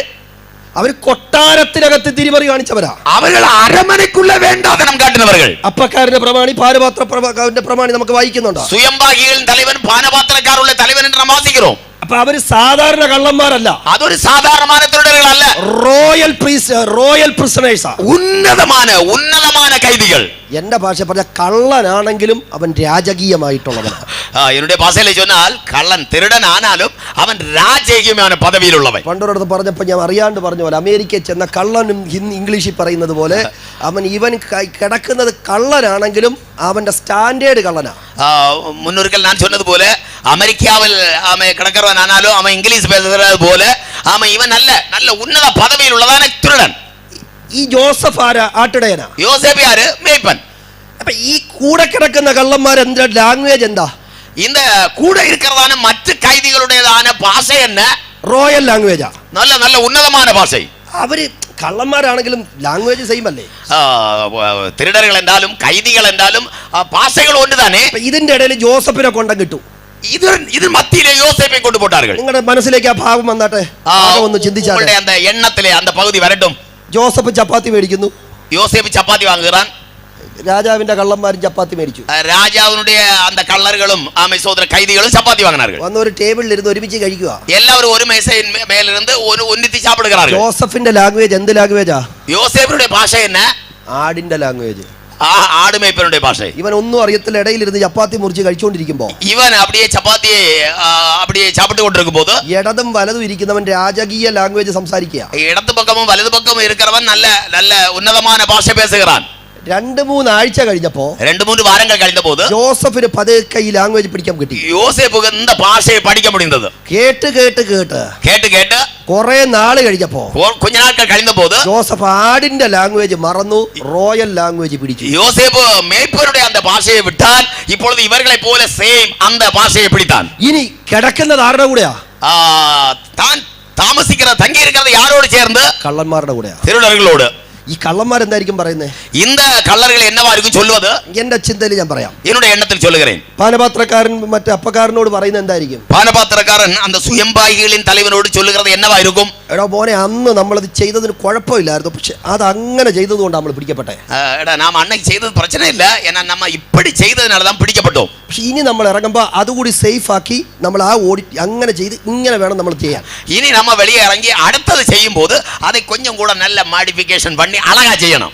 ഈ ഡിസ്കഷൻ എല്ലാം ആര് കേട്ടോണ്ടിരിക്കുക? இந்த இவர்களுடைய சம்பாஷணை எல்லாம் யார் கேட்டுக்கொண்டிருப்பது? യോസേഫ് കേട്ടോണ്ടിരിക്കുക. யோசேப்பு கேட்கிறான். ഇത് മൊത്തം ഒരു കുറ്റിക്കകത്ത് പുട്ടിറക്കുന്ന പോലെ തമ്പുരാൻ ഇതെല്ലാം ഇറക്കി കൊടുത്തോണ്ടിരിക്കുക ഇവനെ. இதை மொத்தம் ஒரு பொட்டுக்குழல் உள்ள உன்னோட இறக்குறது போல உன்னதமான தேவன் அவனுக்குள்ள கொடுத்து கொண்டிருக்கிறார். ഫീസ് കൊടുക്കാതെ റോയൽ ലാംഗ്വേജ് തമ്പുരാൻ പഠിപ്പിച്ചു. சாதாரணமானதை கொடுக்காமல் நல்ல உன்னதமான பாஷை தேவன் அவனை படிப்பித்தார். ഇവൻ എന്ന് പറയാ ഇത് കൊടുത്തില്ല, ഫീസ് കൊടുത്തില്ല പഠിക്കാൻ. இவன் அவருக்கு ஃபீஸ் கொடுக்கவில்லை, അല്ലാതെ ദൈവം പഠിപ്പിച്ചു. அல்லாமல் தேவன் படிப்பித்தார். പഠിച്ചു കഴിഞ്ഞപ്പോ படித்து തീർന്ന போது ഇവരെ പിടിച്ച് കൊട്ടാരത്തിലിരുത്തി. இவனை பிடித்த அரண்மனையில் இருத்தினார்கள். ഹല്ലേലൂയ. മനസ്സിലായില്ല നിങ്ങൾ? കാര്യം പഠിத்து முடிந்த போது அவனை கொண்டு போய் அரண்மனையில் இருத்தினார். ഇപ്പോഴും നിങ്ങൾക്ക് മനസ്സിലായില്ല? ആമേൻ. ഈ കാരാഗ്രഹത്തിൽ ഇടാതിരുന്നെങ്കിൽ, இந்த சிறைச்சாலையிலே போடாதிருந்தால், യോസേഫിനെ പിടിച്ച് കൊട്ടാരത്തിൽ ഇരുത്തിയാൽ, யோசேப்பை கொண்டு போய் அரண்மனையில் இருத்தினால், ഇവൻ എന്താ ഏത് ലാംഗ്വേജ് പറയും? அவன் எந்த பாஷை பேசுவான்? ആടിനെ തല്ലുന്ന ലാംഗ്വേജ് പറഞ്ഞുകൊണ്ടിരിക്കും. ஆட்டை அடிக்கிறதான அந்த பாஷை பேசிக் கொண்டிருப்பான். രാജ്യം വല്ലതും നടത്താൻ പറ്റുമോ? ராஜ்யத்தை ஆளவல்ல ஏதாவது முடியுமா? അത് മനസ്സിലാക്കിയ തമ്പുരാൻ, அது புரிந்து கொண்டதான தேவன் പ്രതിസന്ധിക്കകത്ത് വലിച്ചെറിഞ്ഞ, பிரச்சனைக்குள்ளே தூக்கி எறிந்து, റോയൽ ലാംഗ്വേജ് പഠിപ്പിച്ച, நல்ல ഉന്നതமான பாஷை அவனை படிப்பித்து, എവിടെയൊക്കെ എന്തൊക്കെ മനസ്സിലാക്കണമെന്ന് മനസ്സിലാക്കി, எந்த இடத்திற்கு தேவையான என்னெல்லாம் புரிந்து கொள்ள തെളിയിച്ചു പുറത്തു കൊണ്ടുവന്നതുപോലെ அவனை அங்கிருந்து ஜெயம் அடைய பண்ணி வெளியே கொண்டு வந்து വലിച്ചെറിഞ്ഞ കഷ്ടതയുടെ നടുവിൽ ദൈവം നിന്നെ തകർക്കത്തില്ല. ദൈവത്തിന്റെ മഹത്വം മനസ്സിലാക്കാം. நீ எறியப்பட்டதான போராட்டத்தின் நடுவில் நீ அழிந்து போக மாட்டாய், அதை நீ புரிந்து கொள்வாய். ഉറപ്പുള്ളവർ സ്തോത്രം പറ. ഹല്ലേലൂയ. ഹല്ലേലൂയ. 2026 സ്വർഗ്ഗവൻക്ക് വേണ്ടി തുറക്കുന്ന വഴി ഈ പ്രതിസന്ധിയുടെ നടുവിലായിരിക്കും. இந்த ஆண்டிலே தேவன் எனக்காக திறக்கிற வழி பிரச்சனைகளின் நடுவிலாயிருக்கும். ഞാൻ ഒരു വാക്ക് കൂടി പറഞ്ഞ് അവസാനിപ്പിക്കാം. ஒரு வார்த்தையை கூட சொல்லி முடிக்கிறேன். പ്രതിസന്ധിയുടെ കട്ടി കൂടുമ്പോൾ ഓർക്കുക, വാതിലിന്റെ മഹത്വം വലുതായിരിക്കും. பிரச்சனைகளுடைய போராட்டங்களுடைய வலிப்பம் அதிகமாகும் போது புரிந்து கொள்வோம், தேவன் திறக்கிற வாசலும் விரிவாய் இருக்கிறது. ഹല്ലേലൂയ. ഹല്ലേലൂയ. ഹല്ലേലൂയ. ഹല്ലേലൂയ. അവൻ IT പഠിക്കുന്നത് പോലെയല്ല MBBS പഠിക്കുന്നത്. IT പഠിക്കുന്നത് പോലെ അല്ല MBBS പഠിപ്പത്. IT ഒരു പക്ഷേ 2 വർഷം കൊണ്ട് തീരുമാനിക്കും. IT 2 വർഷം കൊണ്ട് പൂർണ്ണമടയും. MBBS 5 വർഷമുണ്ട്. MBBS 5 വർഷമുണ്ട്. ശമ്പളവും വ്യത്യാസമായിരിക്കും. ശമ്പളം വ്യത്യാസമായിരിക്കും. മനസ്സിലായെന്ന് വിശ്വസിക്കുന്നു. പുരിന്തതിന്റെ ദിനക്കനെ. അങ്ങനെയെങ്കിൽ നിങ്ങളുടെ ലൈഫിൽ വരുന്ന പരീക്ഷകളും സ്ട്രഗിളുകളും വേദനകളും തകർക്കാനല്ല, ദൈവം അതിനുപോലുള്ള മഹത്വകരമായത് ദൈവം നിങ്ങൾക്ക് വേണ്ടി വെച്ചിട്ടുണ്ട്. அப்படியானால் உங்கள் வாழ்க்கையில் வருகிற பிரச்சனைகளும் போராட்டங்களும் ஆமை உங்களை அழிப்பதற்கல்ல, அதே போലുള്ള വ്യത്യാസமான ഉയർவை உங்களுக்கு அளிக்கும்படியாக. യോബിന്റെ പുസ്തകത്തിലേക്ക് വരാം. യോബിന്റെ പുസ്തകം, യോബിന്റെ പുസ്തകം 28-ാം അധ്യായം 28-ാം അധികാരം അതിന്റെ 10-ാമത് വാക്യം. 10-ാമത് വചനം.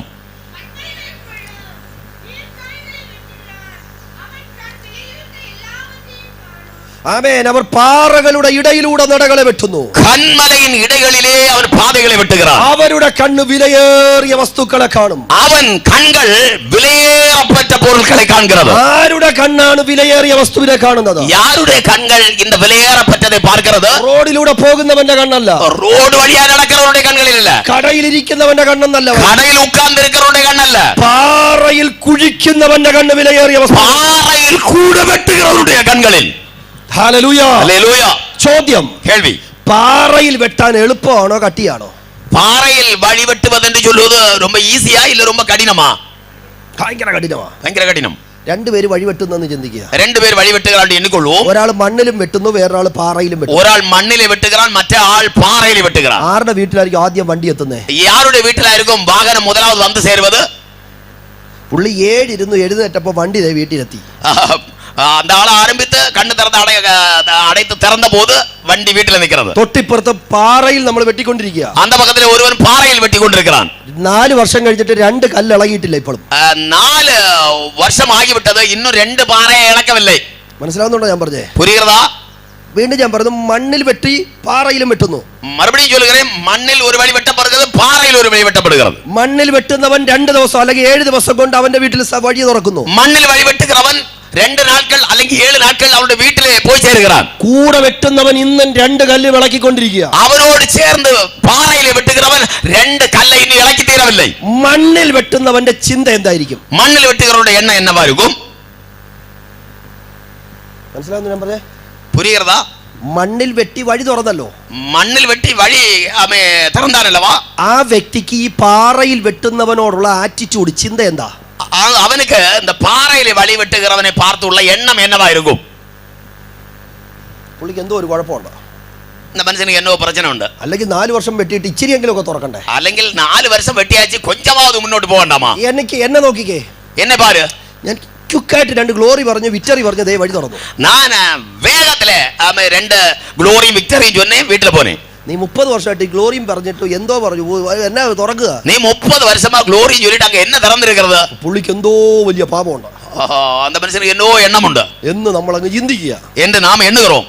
എന്നാൽ ஆனால் ഇന്ന് പകൽ നിങ്ങൾ ശ്രദ്ധിക്കണം, கவனிக்க வேண்டும். നിങ്ങൾ പെട്ടെന്ന് പ്രാർത്ഥിച്ചു, നിങ്ങൾ சீக்கிரமாய் ஜெபித்தீர்கள், പെട്ടെന്ന് നിങ്ങൾക്ക് വിടുതൽ കിട്ടി, சீக்கிரத்தில் விடுதலை கிடைத்தது, ദൈവം ചെയ്തു, സ്തോത്രം, கர்த்தர் செய்தார், ஸ்தோத்திரம். പക്ഷെ തൊട്ടടുത്തിരിക്കുന്ന വ്യക്തി, ஆனால் பக்கத்தில் இருக்கிற ஆள், നിങ്ങൾക്കറിയാം, உங்களுக்கு தெரியும், കുറേ വർഷങ്ങളായി വെട്ടിക്കൊണ്ടിരിക്കുന്നു, சில வருஷங்களாய் வெட்டிக்கொண்டிருக்கிறார், അവർ പ്രാർത്ഥിച്ചുകൊണ്ടിരിക്കുന്നു, ஜெபித்துக்கொண்டிருக்கிறார், ഇന്നും അവർക്കൊരു മറുപടി ഇല്ല, இன்னும் ஒரு பதில் கிடைக்கவில்லை എന്നുള്ളൊരു വ്യക്തി നിങ്ങളുടെ അടുക്കൽ ഇരിപ്പുണ്ടെങ്കിൽ, அப்படி ஒரு ஆள் உங்கள் பக்கத்தில் இருக்கிறார் என்றால், മീറ്റിംഗ് കഴിഞ്ഞിട്ടേ இந்த ஆராதனை முடிந்து അവർക്ക് കൈ കൊടുക്കണം, அவங்களுக்கு கை கொடுக்க வேண்டும், എന്നിട്ട് പറയണം, என்று சொல்ல வேண்டும், സഹോദരി പേടിക്കണ്ട, சகோதரி பயப்பட வேண்டாம், സഹോദര പേടിക്കണ്ട, சகோதரா பயப்பட வேண்டாம், ദൈവം എനിക്ക് മണ്ണാ തന്നത്, தேவன் எனக்கு தந்தது மண்ணு, അതുകൊണ്ടാ പെട്ടെന്ന് വിടുതൽ കിട്ടിയത്, ஆகையால் சீக்கிரத்தில் விடுதலை கிடைத்தது. പക്ഷെ നിനക്ക് തന്നത് പാറയാ, ஆனால் உனக்கு கிடைத்தது பாறை, നിന്റെ കുഴപ്പം കൊണ്ടല്ല, உன்னுடைய பிரச்சனை குழப்பத்தினால் அல்ல, നിനക്ക് ദൈവം പാറയാ തന്നത്, உனக்கு தேவன் தந்தது பாறை. പക്ഷെ ഒരു കാര്യം, ஆனால் ஒரு விஷயம், മണ്ണ് തന്ന എനിക്കൊരു വഴി മാത്രമേ ഉള്ളൂ, மண் கிடைத்ததான எனக்கு ஒரு வழி மட்டும்தான் கிடைத்தது,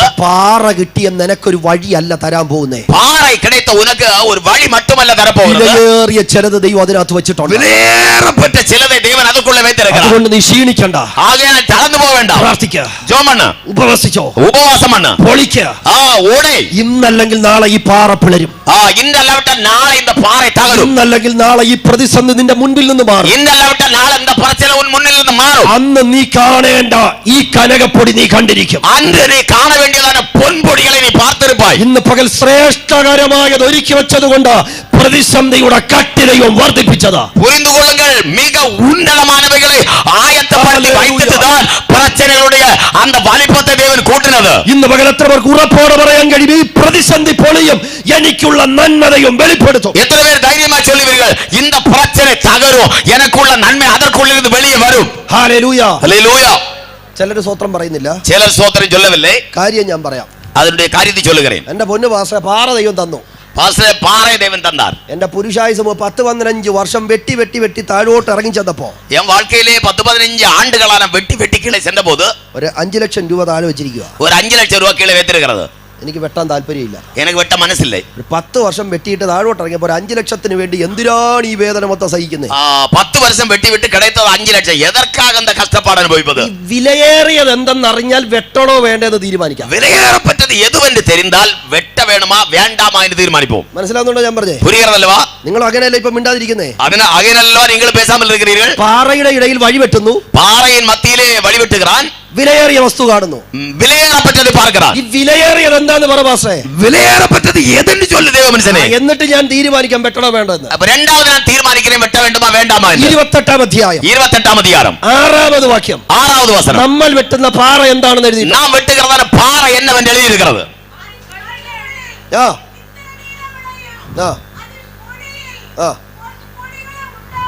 അപ്പൊ പിന്നെ വെട്ടുന്നതിന് വലിയ കുഴപ്പമില്ലല്ലോ. അപ്പൊ വെട്ടുகிறதுல பெரிய வருத்தம் ஒண்ணும் இல்ல. 2 ലക്ഷം രൂപയും 3 ലക്ഷം രൂപയും അല്ല എന്ന് മനസ്സിലായല്ലോ. 2 ലക്ഷം രൂപയ്ക്ക് സാധനം അല്ല എന്ന് നമ്മൾ പുരിഞ്ഞു കൊണ്ടതല്ലവാ. നീ വെട്ടുന്ന പാറയ്ക്കകത്ത്, നീ വെട്ടുகிறதான அந்த பாறையான வழியில், നീ കടന്നു പോകുന്ന ഈ സ്ട്രഗിളിനകത്ത്, നീ കടന്നു പോകുகிறதான இந்த பிரச்சனை நடுவில் ദൈവം വെച്ചിരിക്കുന്ന ചെറിയ മറുപടി അല്ല, தேவன் வைத்திருக்கிற சின்ன பொடி அல்ல, അതിന്റെ പാറകൾ കനകപ്പൊടി ഇരിക്കുന്നു, അതിനുடைய ഉള്ളിലെ ഇന്ദ്ര നീലങ്ങൾ വിലയേറപ്പെട്ടത് இருக்கிறது. അവൻ ഇന്ന് പകൽ എത്ര പേർക്ക് സന്തോഷത്തോടെ പറയാൻ പറ്റും? എത്ര പേർ സന്തോഷമായി ചൊല്ല முடியும்? എന്റെ ഈ പ്രതിസന്ധി പൊളിയും, എനിക്ക് വേണ്ടി ദൈവം വെച്ചിരിക്കുന്ന മഹത്വം വെളിപ്പെടും. இந்த பிரச்சனை மாறும், அதற்குள்ளே கர்த்தர் எனக்கு வைத்திருக்கிற മഹിമ വെളിയെ വരും. ഓ, ഈ പ്രാർത്ഥന കഴിയുമ്പോൾ പരിശുദ്ധാത്മാവ് ആത്മനിയോഗത്തിൽ പറയുന്നു, കുടുംബങ്ങളുടെ മേൽ പാറ പോലെ കട്ടിയായിരിക്കുന്ന ചില പ്രതിസന്ധികളെ പൊളിക്കാൻ പരിശുദ്ധാത്മാവിന്റെ ശക്തി ഈ പകലി പന്തലിനകത്ത് വ്യാപരിക്കുകയാണ്.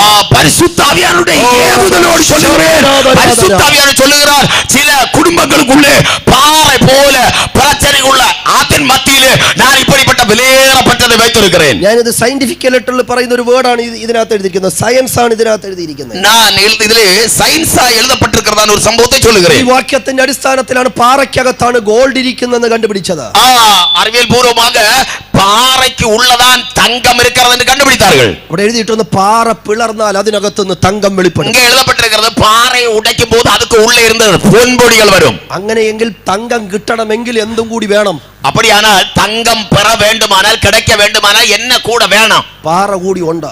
பாறை வேணும். പാറ ഇല്ലാതെ തങ്കം കിട്ടണമെന്ന് നിങ്ങൾ പ്രാർത്ഥിക്കണ്ട. பாறை இல்லாம தங்கம் கிடைக்க வேண்டுமே என்று நீங்கள் ஜெபிக்க வேண்டாம். അങ്ങനെ ഒരു പദ്ധതി പുസ്തകത്തിൽ ഇല്ല. அப்படி ஒரு சம்பவம் இந்த பரிசுத்த வேதத்தில் இல்ல. അങ്ങനെയെങ്കിൽ ഞാൻ തിരിച്ചു പറയാം. அப்படியானால் நான் நேரே மறைத்து சொல்லுகிறேன். നമ്മുടെ ലൈഫിൽ ഒരു പാറ കണ്ടാൽ, நம்முடைய வாழ்க்கையில் ஒரு பாறையை கண்டால் സ്തോത്രം ചെയ്തോണം. ஸ்தோத்திரம் செய்யணும். ഈ പാറയ്ക്കകത്ത് ചിലതിരിപ്പുണ്ട്. இந்த பாறைக்குள்ள சிலது உண்டு. ഇന്ന് പകൽ നമുക്ക് പറയാം, இந்த பகல் வேளையில் சொல்லலாம், ഇന്നല്ലെങ്കിൽ നാളെ ഇത് പിളരും. ഇന്നല്ലാവിട്ടാൽ നാളെ ഇത് പൊട്ടും. എനിക്ക് അർഹതപ്പെട്ടത് വെളിപ്പെടും. எனக்கு உரிமையானது அதுக்குள்ள இருந்து வெளிப்படும். ഇന്ന് പകൽ സന്തോഷത്തോടെ ദൈവത്തിന് സ്തോത്രം ചെയ്യാം. സന്തോഷത്തോടെ സ്തോത്രം ചെയ്യலாம். എനിക്ക് അർഹതപ്പെട്ടതിനെ ഒളിപ്പിച്ചു വച്ചിരിക്കുന്ന ഈ പാറയെ പിളർക്കാൻ ദൈവത്തിന്റെ മഹത്വം വെളിപ്പെടട്ടെ. எனக்கு உரிமை உள்ளதை ஒளித்து வைக்க அந்த பாறையை தேவனாகிய கர்த்தர் தகப்பார் என்ற அந்த ஜெபம் வெளிப்பட்டு வரட்டும். നിനക്ക് ഒരുപാട് കഴിവ് കാണത്തില്ല. ஒருவேளை உனக்கு அவ்வளவு வல்லமை ஒன்று காணாது. പക്ഷെ പാറയെ തകർക്കുന്ന പ്രാർത്ഥന നിന്റെ മേലുണ്ട്. ஆனால் பாறையை உடைக்கிறதான ஜெபம் உனக்குள்ளே உண்டு. പ്രാർത്ഥനയെ തകർക്കുന്ന ചുറ്റുകയായ വചനം നിന്റെ പക്കലുണ്ട്. அந்த பாறையை பொழிக்கிறதான அந்த கூடம் அந்த சுற்றியல் உனக்குள்ளே ஜெபமாய் உண்டென்றால், അവൻ വചനമായും പ്രാർത്ഥനയായും നിങ്ങളിൽ ഉണ്ടെങ്കിൽ, அது வசனமாகவும் ஜெபமாகவும் உங்களுக்குள்ளே இருக்குமானால் തീർച്ചയായിട്ടും ഈ പാറ പിളരും. ஈஸியாக அந்த பாறை தகரும். ഹല്ലേലൂയ, ഹല്ലേലൂയ, ഹല്ലേലൂയ, ഹല്ലേലൂയ. ആമേൻ. സ്തോത്രം. അതിന്റെ 7ാമത്തെ വാക്യം കൂടി വായിച്ചിട്ട് 7ാം വചനം കൂടെ വാസിக்கலாம். ആ ആ ആ ആ